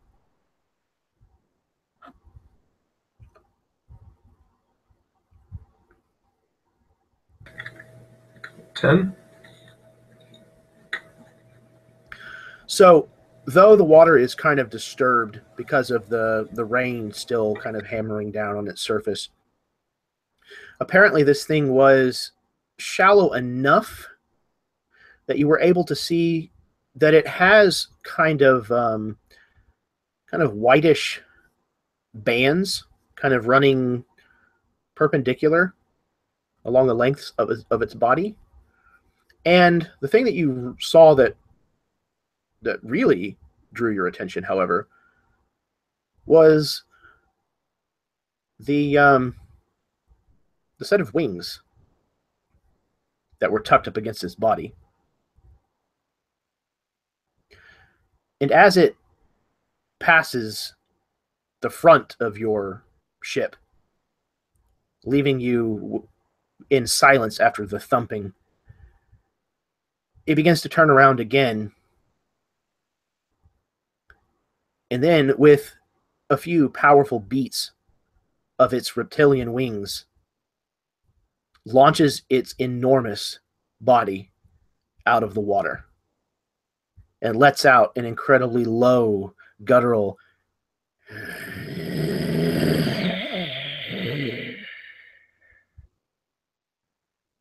Please roll for initiative.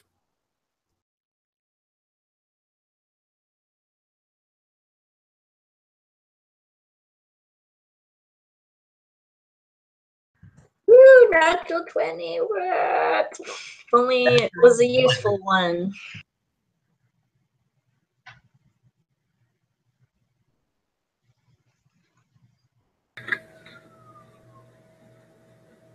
$15.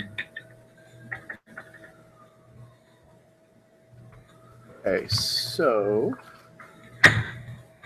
I've got Khalid with a 23. I've got Sigrid with a 14. Is that right, Sigrid? No, I'm sorry. It was a 20. What was it total? 20 what? It's 20. Just a flat 20? Yep. Okay. Noctos, what was it that you had said? 15. 15 for Noctos.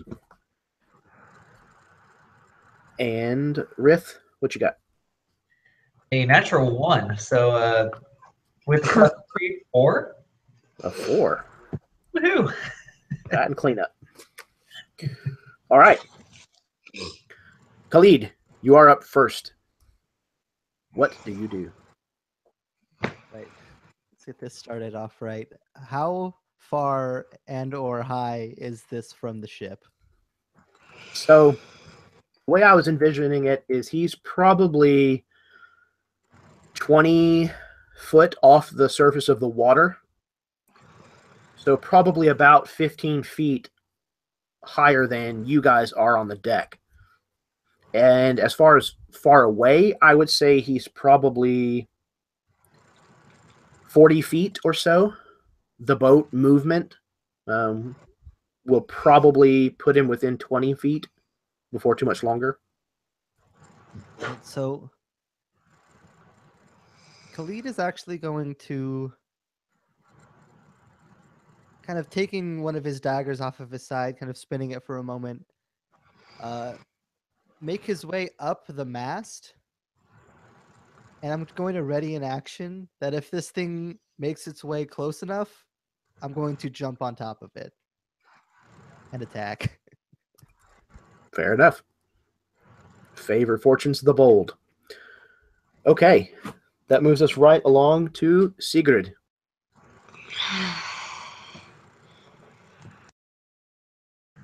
So total distance, you said, was technically 20 feet away and 15 feet above the boat? Yeah, it's about 15 feet above the height of the deck where you guys are currently standing. And then it is 40 feet off the front, off the bow, and is getting closer.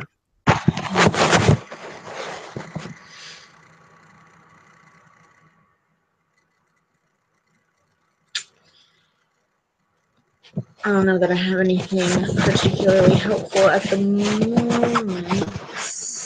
Let me see. Do you still have javelins? Yeah, that's what I'm looking at. I show believe my they have a- range is 30. Yeah, they have a close range of 30, which means that you can make that attack without disadvantage. And then beyond that, I think up to 120. Yeah, 3120, pretty sure. Up to 120 feet, you can still make the attack. You're just at disadvantage. Okay. I actually think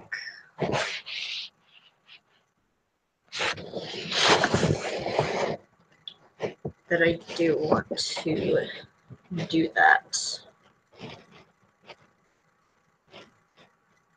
Yes, that is what I want to do for now. So I'm just going to throw a javelin at it, hope to get its attention to get a little bit closer to the boat. All right. So go ahead and roll your 2d20. Then you'll take the lower of the two and you'll add your to hit bonus that's labeled with your javelins. And if you do not have one written down, we can calculate it really quick. I have a 5. So you have a +5 total, or that was the attack? That was the attack roll. Alrighty. All right. Let's see what happens there. Yeah, that's not going to make it. So you hurl this javelin out, and it sails under this thing by several feet, and just into the river. I guess I only have 4 now. Noctos, it is your turn. This is why Bahan do not bathe. He's going to curse the fact that he's not wearing his armor and cast Shield of Faith as a bonus action. Okay, excellent. And then he'll take out his crossbow and I guess load it. Is there any kind of visual effect that happens whenever you cast Shield of Faith? Is it still raining? Absolutely. Yeah. He's gonna get a shield of water, like that comes and rests on his forearm. That collects from the rain that's fallen. Perfect. Yeah, I almost see it as almost kind of like a very thin vessel, and the rain just kind of fills from the bottom, kind of upward, until it's a full shape of a shield. I like that. Beautiful. Okay, so that was your bonus action. Do you have anything else? He's going to draw and then load his crossbow, because I assume I'll keep it loaded. Okay, fair enough. All right. It is the beastie's turn. He makes a short kind of dive forward. And pulls up kind of at the last moment to avoid the mast. And I would imagine that several of you are preparing for his assault. You're preparing for the counterattacks. And I would think, Sigurd, having thrown your javelin, you probably moved about as far forward as you could. And Khalid, you are up on the mast, getting ready to make this leap. Noctos, where were you standing whenever you were preparing to fire your crossbow? I had started near the stern.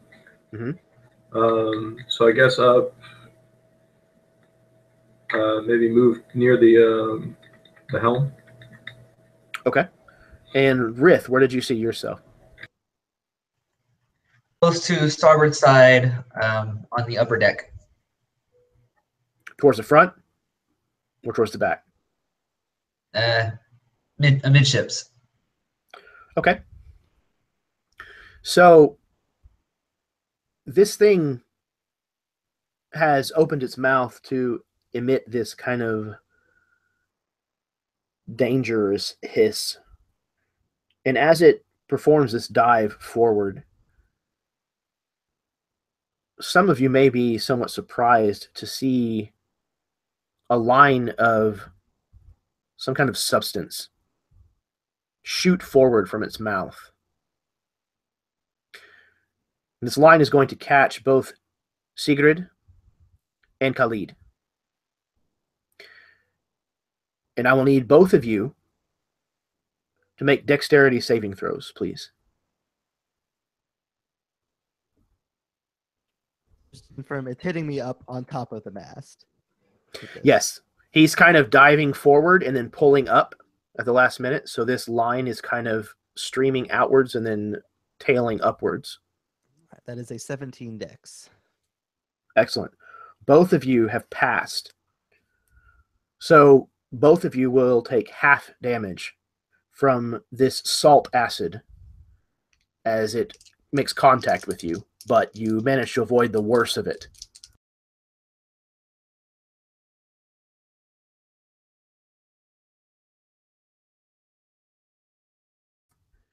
Full damage would be 26 points, which means that you each take 13.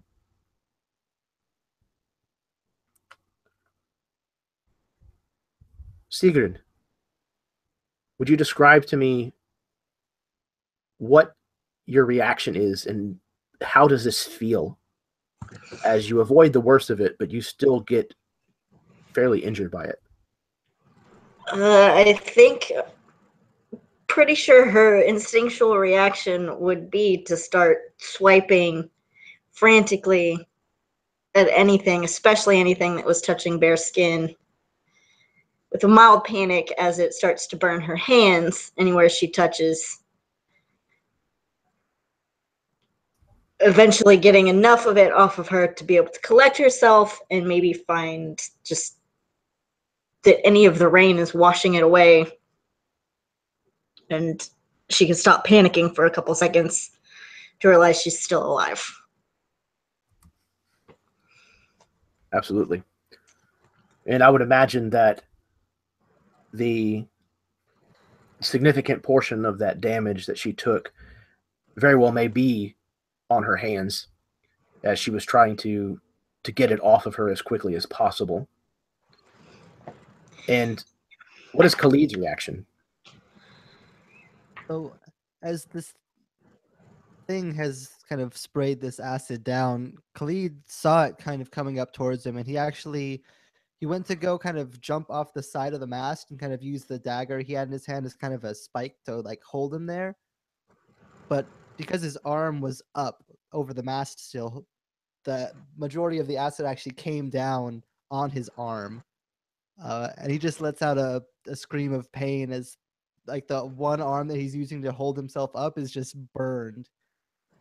And he almost actually lets go of the dagger and kind of has to like switch up with his other hand just to keep himself from falling off the mast.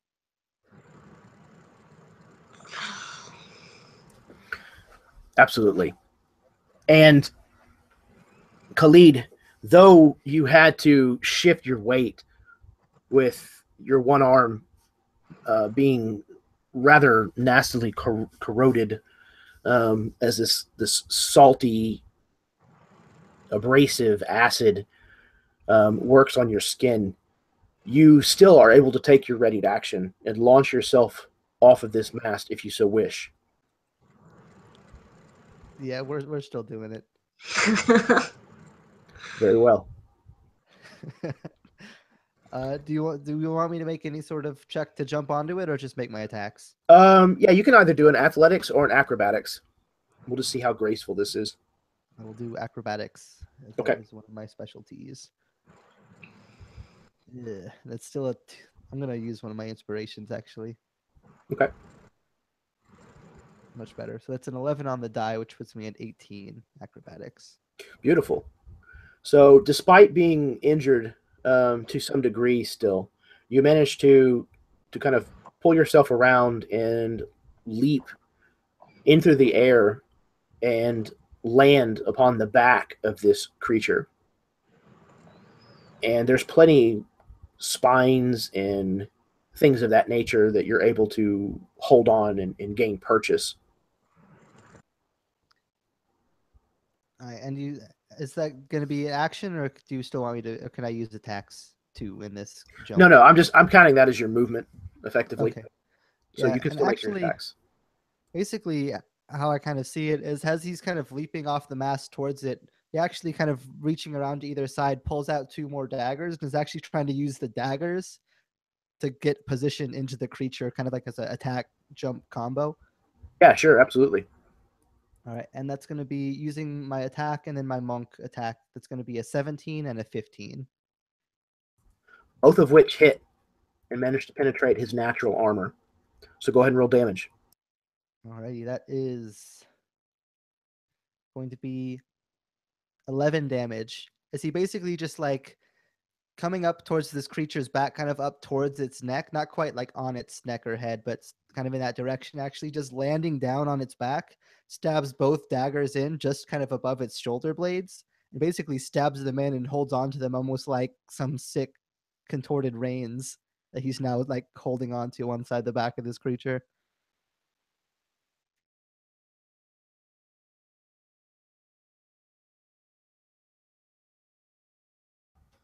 Excellent. So Khalid has now attached himself to the back of this monstrous creature and has buried 2 daggers into this thing's thick armor-like hide, and for the moment is along for the ride. Riff, you're up. Okay, is it still raining? Yes, it is. Okay. If I were to summon a flame blade, would I be able to do that in the rain? Yes, absolutely. Okay. Especially because it's magical. Okay. I just wanted to be sure that before I went and summoned a flaming sword that immediately went out. No, that's a very good question. I would imagine that when it's out, it probably sizzles and pops as the rain kind of passes through it, but it absolutely remains active. Okay. Then I'm going to take a bonus action to summon the flame blade. And now I have to figure out how to get to the enemy to hit him with it. How far above the ship is he at the moment? At the moment, he's passing by, kind of pulling back up. So his tail is maybe 5 feet over the deck at this point. There's probably crew people having to scatter as he's flying past. And about how far from me is he? I would say within a full move. Okay. 20, 25 feet. 25 feet. Okay. And that's enough to close and be able to hit. Okay. So you're going to run up, and basically you'll close with him probably just as his rear leg is kind of passing by. So you effectively have the length of his tail kind of flying past you as you're able to swing at it if you'd like. Oh, I'm definitely going to try and hit that tail. I think that was probably the least sexual way that phrase has ever been uttered ever in all time. I realized what I said after I said it, but I was like, yeah, I'm not going to carry that too far. That's my job. Okay. So I'm going to roll to hit. Yeah, absolutely. Oh, okay. Well, no, I'm not hitting. Got another natural 1. You do have points of inspiration. I believe Yes. they were full Yes. if you would like to. I'm going to use one of these, and then I try that one again. I'm switching dice. This one is being nice. Okay, let's try that again. 8. An 8, however, is still not going to cut it. You run forward and take a swipe with your flame blade, but it passes harmlessly beneath the scales of this monstrous creature. He might get a little warm. Perhaps. You are of his underside. Oh my. Khalid, we're back to the top of the round with you. Right, so kind of as it's moving, kind of making sure to keep at least one of these daggers in it. We'll basically just like alternate hands, just trying to like stab into it from its back just while he's on top of it. Absolutely. And since you are currently riding it, these attacks can have advantage. Awesome, which that will give me a sneak attack. All right, so first attack is a 19 to hit. Ooh, and the second attack's a natural 20. Jesus. Very nicely done. Knight is freaking doing work. Fantastic. So yes, both of them land. And just let me know which one you're applying your sneak attack to.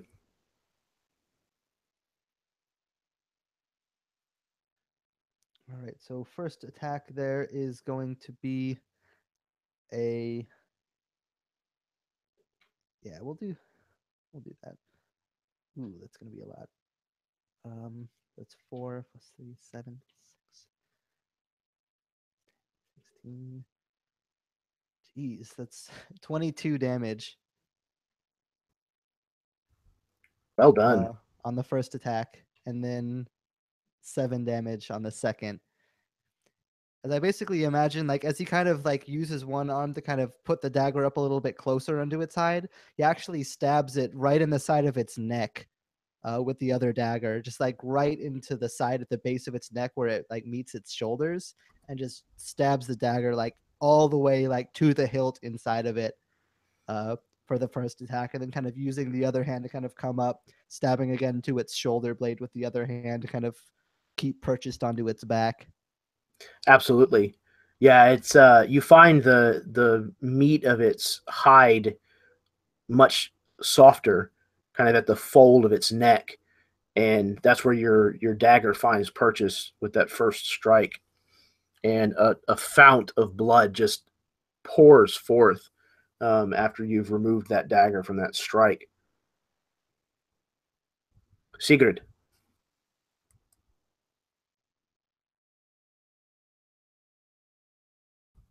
You're muted. Where is it currently in relation to everything? So it is almost completely past the boat at this point. If you wished to melee it, you would have to run to the back of the boat and strike its tail.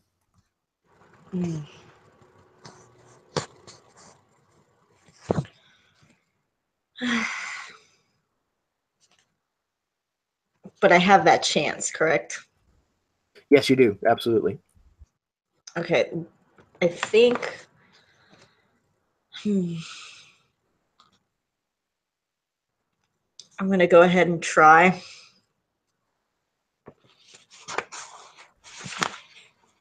But I want to use... I want to go ahead and cast Divine Favor preemptively. Can I do that? Is that a bonus action? I can do that and still attack, right? Yes, I believe so. Mm-hmm. And then I'm going to run up to it and try to smack it in the tail. Okay, so you kind of run down the length of the ship with your sword, correct? It was a flail. I have a flail. With your flail drawn, kind of raised above your head, as you're kind of swinging this chain around, and there's just rain just like flinging off of this thing like a water wheel. And then you run forward, closing with the tip of this thing's tail before it leaves the parallel of the ship. And I did get a 19. then you hit. Okay. So I want D8. Oh, I should have had that already. Okay.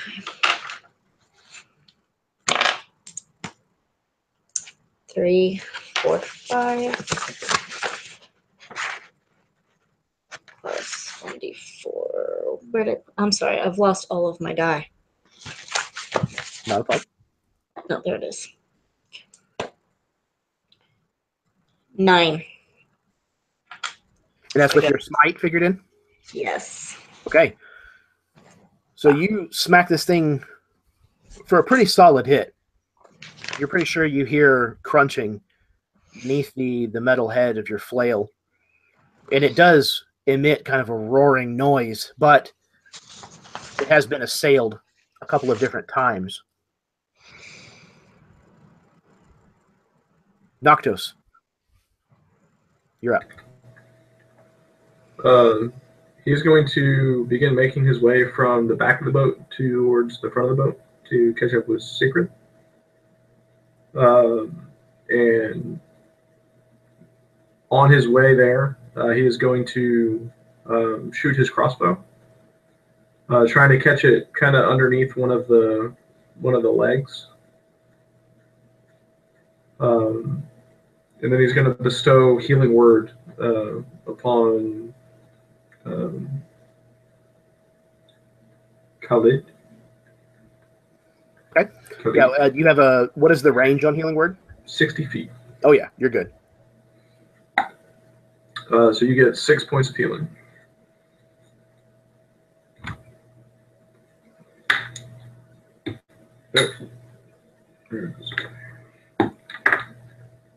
Um, 15 to hit. A 15 will hit. And as a part of this action that you're taking, this dual action, does this healing word, does it have any kind of manifestation to it?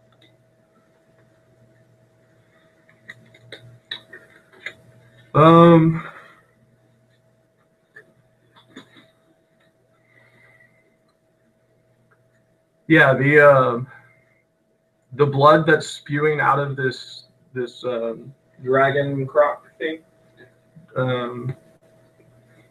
Dracodile, is the water is going to start pooling from that, and then start seeping into Khalid, rejuvenating his essence.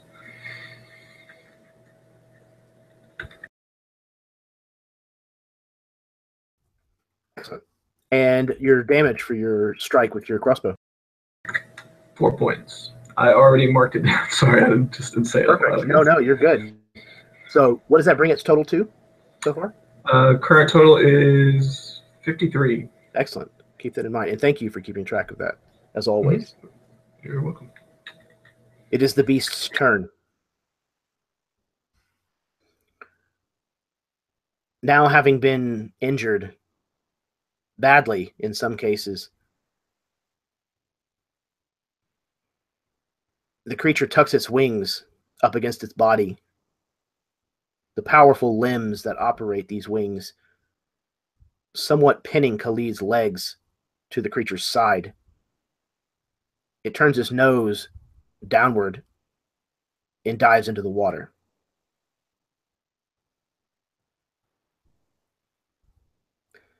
Immediately, when it enters the river, it begins violently rolling.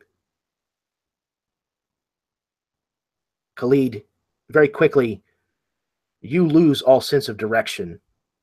What is up? What is down? Where you are in relation to this creature's body? Where to go if you even get free? I need you, please, to roll me a wisdom save.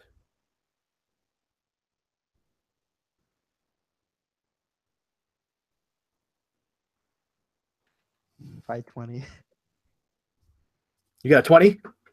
Modified. Modified? Okay. You managed to stave off panic and keep your wits about you while this is going on. And at some point through all of this rolling about, the creature is going to attempt to bite you. He's going to be at a disadvantage because of your positioning.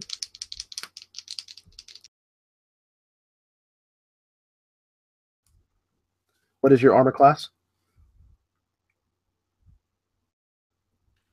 15. He got a 16 total. I imagine it was probably a leg or something of that nature that he manages to clamp down on with this enormous array of teeth.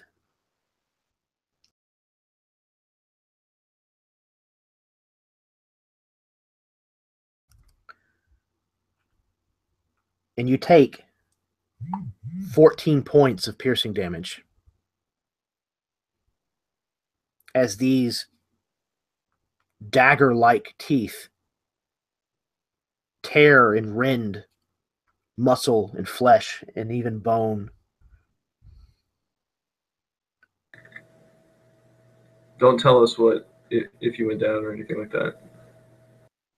Not saying anything. You are also grappled and restrained at the moment. Rith, it is your turn. It is underwater now, right? Or is he on the surface? No, he is under the water now. Impossible for anybody to find, right? He is not deep enough that you can't make out kind of where he is. Essentially, you can see his tail and back end kind of in this death roll, and the water above him is just thrashing around like white water. Okay. I don't have any creatures that can swim or don't have any natural swim abilities, but what happens if a bear jumps in the water? Well, from my understanding, bears are actually pretty decent swimmers. They don't even have a swim speed listed here, so. Well, they're not. I don't think they're typically a creature that swims a lot, but okay. You see pictures of them in the river all the time. But if I wanted to jump off of the ship in pursuit of the creature, I could. Absolutely. Okay, then that's what I'm going to do. Against my better judgment, Khalid needs some saving, and I want to try that. So I'm going to use a bonus action to assume wild shape. It's already marked as the brown bear, and I'm going to dive off after this creature and Khalid. Very well. So you alter your form. Midair. Taking on For dramatic effect. Yes. Taking on the shape of an enormous furry creature that normally is the most terrifying thing around. By comparison, at the moment, probably not. Just in this moment. And then you take 2 or 3 plodding steps towards the side of the boat and hurl your enlarged form over the side and into the water with an enormous splash. Sploosh. What comes next? Well, I'm not going. The bear has multi-attack, but I think trying to bite underwater would just be a terrible idea. So I'll just stick with claws for this time. D&D, there are no terrible ideas. Just terrible rolls. I don't want to drown. Fair enough. So I'll just use a claw attack and see what I can do with that. Please hit this time. Ah, much better. Okay, that's 22. That absolutely hits. Okay, and for damage, 15 slashing. Very nice. And where does that put his total, Mike? He was at 53, so 68. So, I imagine that your claws probably tear these long shreds down one of his wings. You ain't completely tearing his left wing membrane to ribbons. Likely, yes, making it so that he cannot fly anymore. That brings us back around to the top of the round with Khalid.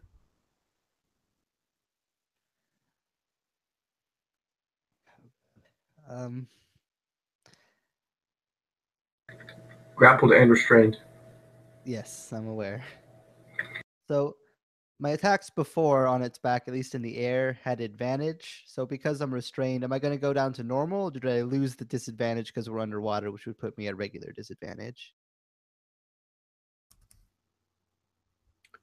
I think you would be at disadvantage on the attacks just because you're restrained, and I think that might impart disadvantage anyways.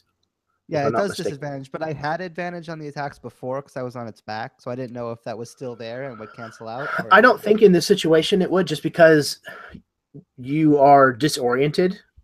Cool. So I think that probably would have canceled out the original advantage. So I think that these rolls are probably going to be at disadvantage. That works for me. So even in this situation, Khalid's a strange sort, and he doesn't have a fight or flight response. He just has fight. So the goal is not actually to try to get free yet. It's to try to kill this creature and then get free. So I am going to use my second key point and last one for this session, and I'm going to flurry of blows. And hopefully some of these will land with disadvantage.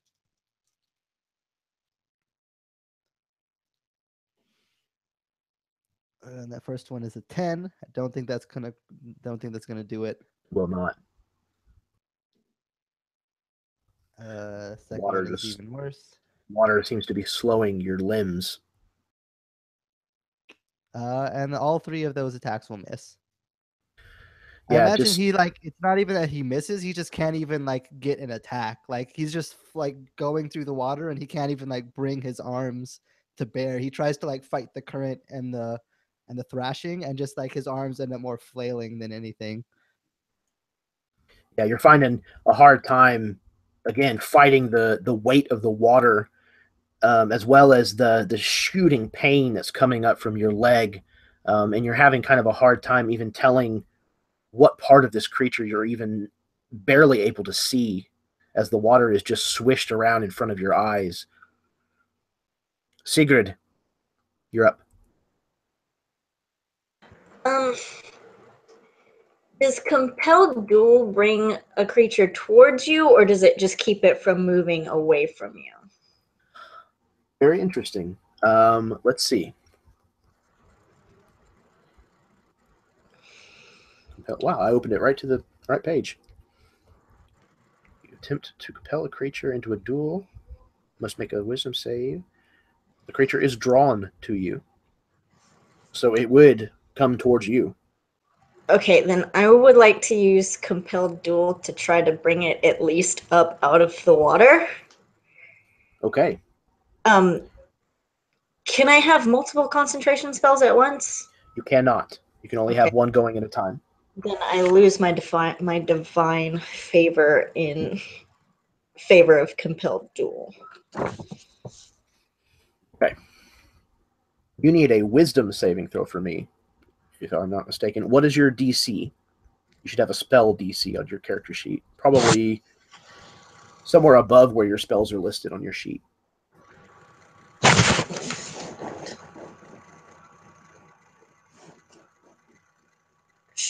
I don't know. I don't see that anywhere here. Okay. We can calculate it. It's not difficult. It is 8 plus your proficiency modifier, which I think at this level is still a 2. So that brings it to a 10. And then I believe a paladin casts off of Charisma. Charisma. Okay, so your charisma modifier Is 2. Okay, so your DC for your spells that other creatures will have to beat is a 12 total. All right, here we go. Out of 4 total. So what does it look like as Sigrid compels this creature to stop focusing on any other opponent and instead turns its full attention towards her? Oh, man, how do you get the attention of a giant crocodile dragon? How far down in the water is it?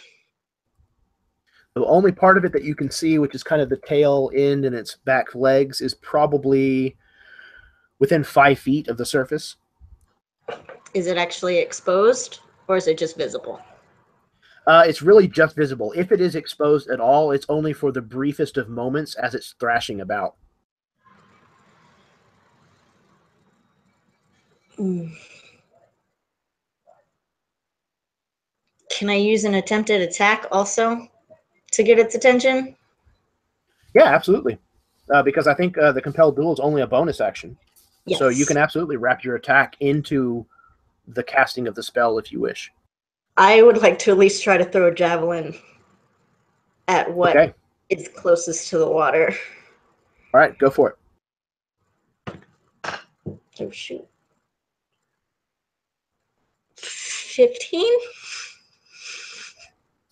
15 is good enough to hit. Go ahead and roll damage.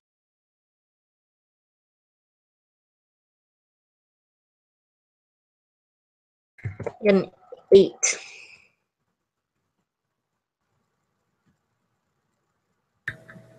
Eight damage. Mm-hmm. Okay, so Sammy, your goddess is Evandel. Is that correct? Yes. The goddess of justice. So what does it look like as you channel the power of Evandel through this javelin to get the undivided attention of this creature? I don't imagine it would be anything fancy, but with an extremely loud, almost masculine scream as she hurls this javelin into the water, trying to keep herself from rolling over the front of the bow with her momentum. She hurls the javelin at this giant dragon crocodile. And it strikes true. And the sheer vengeance, the sheer avenging justice that Sigrid has laid down on this beast causes it to release you, Khalid. And Rith, in bear form, it turns away from you as well, swimming past you with fervor and paying you no heed. With several powerful swipes of its tail, it raises its enormous body up out of the water, and its 2 forelimbs come crashing down onto the gunwale of the ship, breaking parts of the wood under its intense weight as it brings this bleeding, toothy maw immediately into range of you, Sigrid. And Sigrid, cinematically, if you would, please, tell me how you kill this creature. Oh, that is not the direction I thought that was going to go.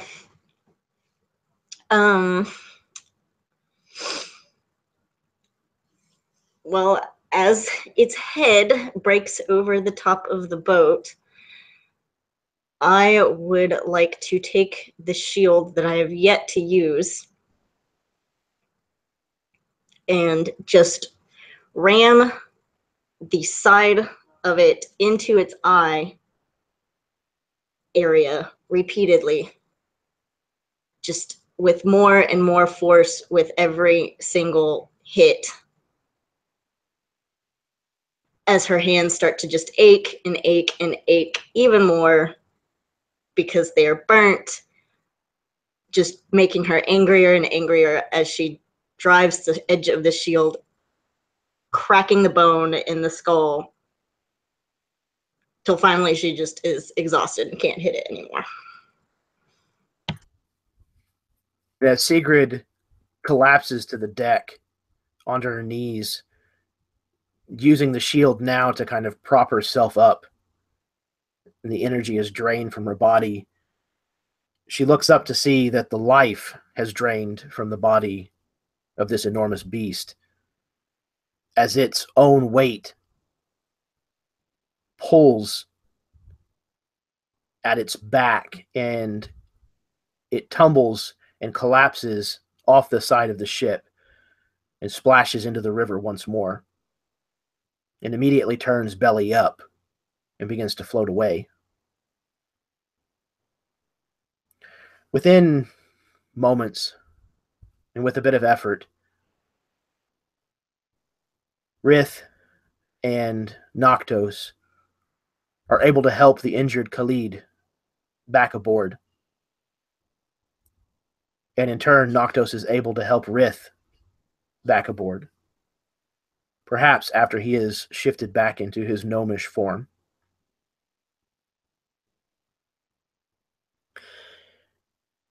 And beaten, battered, burned, bruised, our 4 adventurers and the ship sail northward towards the mountains, and what they have been told has got to be the home of the horned beetle cult.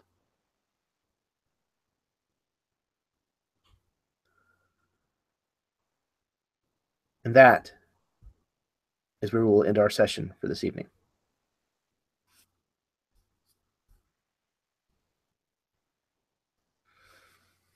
So, yes, sir. Wrap up. Sorry. So, thank you guys very, very much once again for playing. And you guys did a fantastic job, most especially in that last battle. I know that it was gnarly, and that was not gnarly in a good way. I hope that it was gnarly in a good way. I know that it was gnarly in a trying way. And what's that? Certainly daunting. Daunting. Yep, exactly. And I'm glad that it was, because it's something that characters should experience in D&D, at least occasionally, if not regularly. But I will let you guys do outros. Feel free to plug anything that you would like. And yeah, give any comments, constructive criticism, questions you may have, etc. Before I close this thing out, we'll lead with Mike. I would just like to say that I played a paladin for a really long time, and that was kind of his shtick, was compelled duel, and that's the best use of compelled duel that I've ever seen, where it actually worked and was useful. So well done, both of you, Sandy and Jeremy, putting that together. And yeah, D&D should be scary from time to time. I like it. I am planning on casting Prayer of Healing, so everybody will get 2d8 plus 4 additional hit points. So everybody should be a little better off by the time we start the next game. But if we don't get a long rest before then, but yeah, love playing your games, and I will be here for the next one. Perfect. Thank you, Mike. And Sammy. Well, I'm sorry I missed the last game, but at the same time, I'm really glad that it was this one that I didn't miss, because this one was great. I love dragons, and the crocodile dragon was pretty awesome. Other than that, I mean, I'm just really looking forward to the next one. This is my first consistent game I've ever played, and I'm having a lot of fun, as rocky as I can be sometimes. So I'm just excited to keep playing. Fantastic. And no, you're not rocky at all. You missed one session. It's not a problem. And stuff happens. You know, it's one thing that I try to I try to make myself remember, as well as make my players aware of, is that this is a game, and as fun as it is, and as much of a commitment as it needs in order for everybody to depend on you, real life has to happen first. You know, it's if you are forsaking real life so that you can do this, it becomes a problem just like anything else. So I don't have any problem whatsoever when people need to miss occasionally. Stuff just comes up. So no, thank you very much. And I'm glad that you're having that much fun. And I'm glad that I know you've been wanting to have a consistent game for a while. So I'm glad that you've been able to find that, and that I'm able to facilitate that to some degree. So thank you. Trevor. First of all, congratulations on nobody's dead yet, still. You had another close call with Kalibah there. One of these days, Jeremy's going to really focus on trying to take me down. I haven't had my turn yet, but it's coming. One of these days, I'm going to get what's coming to me. Very possible. Well, everybody's got to have a turn. I mean, Sammy's been beaten and bruised. Noctis went down in the first session. Jeff almost died here. I've got to be next. Something's going to try and take me out next time. Something. Maybe I should take more risks. It's got to be a possibility, because if it's not, then I'm not playing it right. players get cocky. I don't want to be cocky. No, man, you're doing fine. You're doing a great job, and I'm enjoying the way that you're playing Rith a lot. Although I was a little worried when I heard how much damage everybody was taking right off the bat. I was like, I only have 18 HP. If I get hit, I'm down. That won't work. Which is exactly the kind of concern that a healer should have about going into melee combat. Noctis is naked. Of course. I don't know why that happens in your online games, like right before like a big fight, like the cactus fight in the yeah. The last time that Michael was naked in one of my online games that he's referring to was in my Western game, Caldera. And yes, his character decided to strip down and take an afternoon swim in the small little isolated wooded place that they found by the river. And it just so happened that that was the place where I had planned for a cactus treant to ambush them. So his character had to fight a giant sentient cactus with nothing to wear. That was interesting. And he did like this conal needle attack thing. He shot a bunch of spines off. Yeah, it was glorious. Well, that's a bad day. Noctis was only mostly naked. He wasn't all the way naked. Mad Dog was definitely butt-ass naked. That's true. Like, I'm just glad nobody tried to get frisky with the half-elf. Ooh. That's wow. Sammy, we're not ready, Destiny. Yeah, man, that was she brought that joke back from the dead. Wow. Okay. So on that note, Jeff, why don't you go? You kicked my ass that game. Like bad.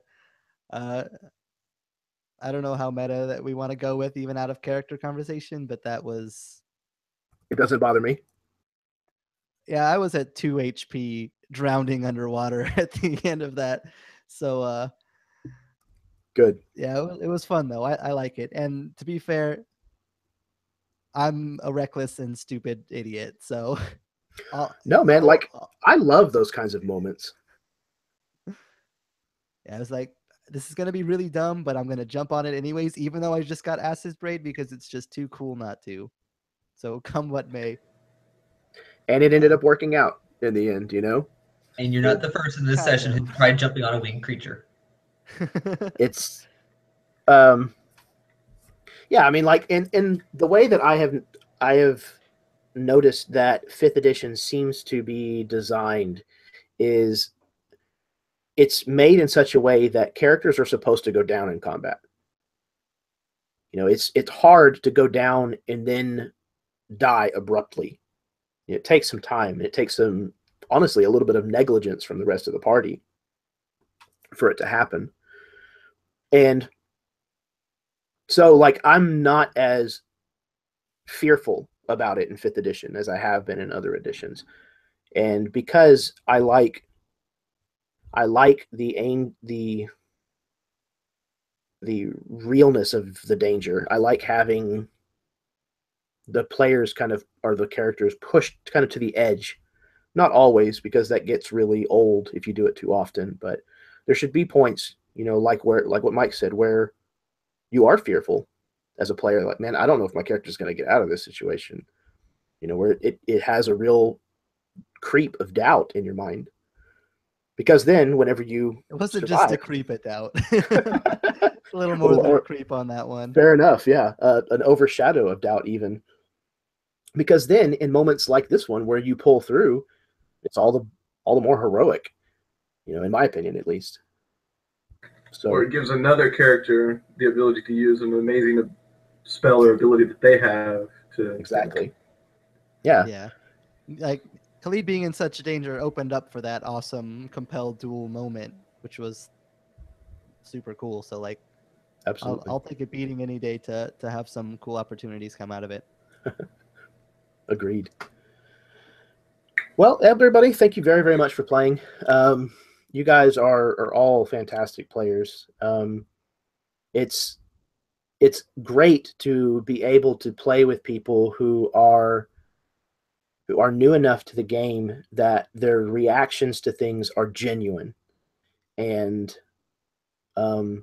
that I can invoke surprise and shock and awe and things of that nature from my players. Because unfortunately, after you've played this game for years, a 20-foot long dragon crocodile stops being scary.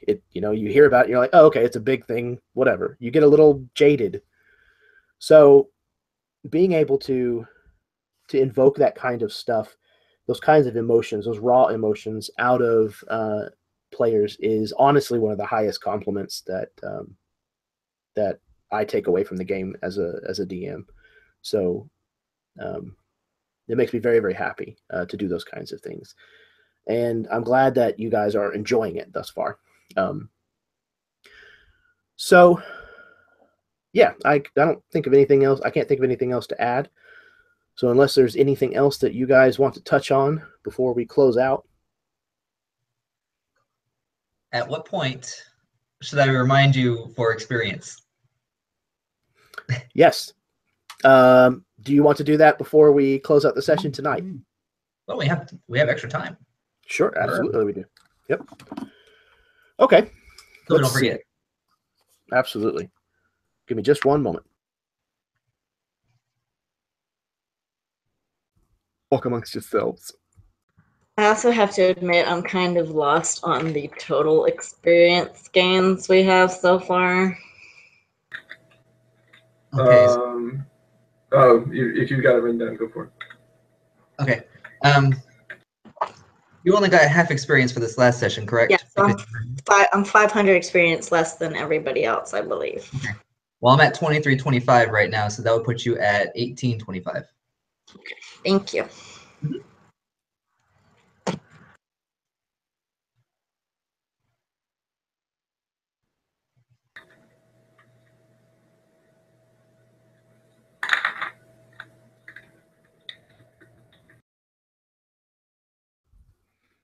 Okay. So as it calculates out, you each are going to gain an additional 700 XP from this session.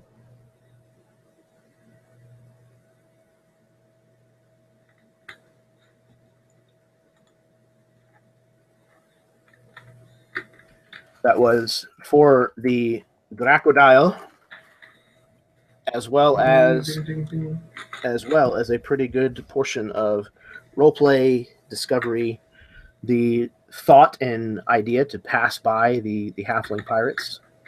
All of that kind of rolled into consideration for the XP tonight. I felt really bad about that because I knew it was like this encounter, but I was like, yeah, we would. No, man, not at all. It's like I don't see any reason why we should like Take pick a on. fight with a horde of pirates if they're not gonna come at us, then like I'm just out. I mean, Yeah. I personally would have loved to destroy a bunch of horrible little halflings, but Hey. Yeah, it would have been great. take care player feelings into account. I understand that. No, like I said, it made perfect sense. Just It why made, would we go out of our way? there was no need to. They were there and they weren't bothering us, and they weren't really going to make too much money off of what they were doing anyways. Let them reach that disappoint them themselves. We don't have to just go and disappoint them. I had a feeling that we were going to get about halfway past all of them, and then they were going to come from in front and behind. And we were just going to get flanked out. But that would have been great though, because then they meet the croc head on. We'll just go around and let them deal with it. there you go. No, they were definitely put there as a potential encounter, but also as a little bit of a Shit in the background. A moral question, if you will. So yeah. It's the desert, brother. Fuck everybody else. Yeah, I'm with that. Yeah, I mean that's the kind of stuff that I think is it's an interesting question to pose to a group of adventurers, and I think y'all's answer was resounding and telling, and I think we may visit that again at some point. Well, if we weren't totally we just get overrun. to see the ransacked town and dead people all over the place, and be like, could have stopped them. I mean, let's be honest. Everybody here has been pretty horrible to all of us, anyway. So, And It's true. they do this every year. Why would we break their one job? That's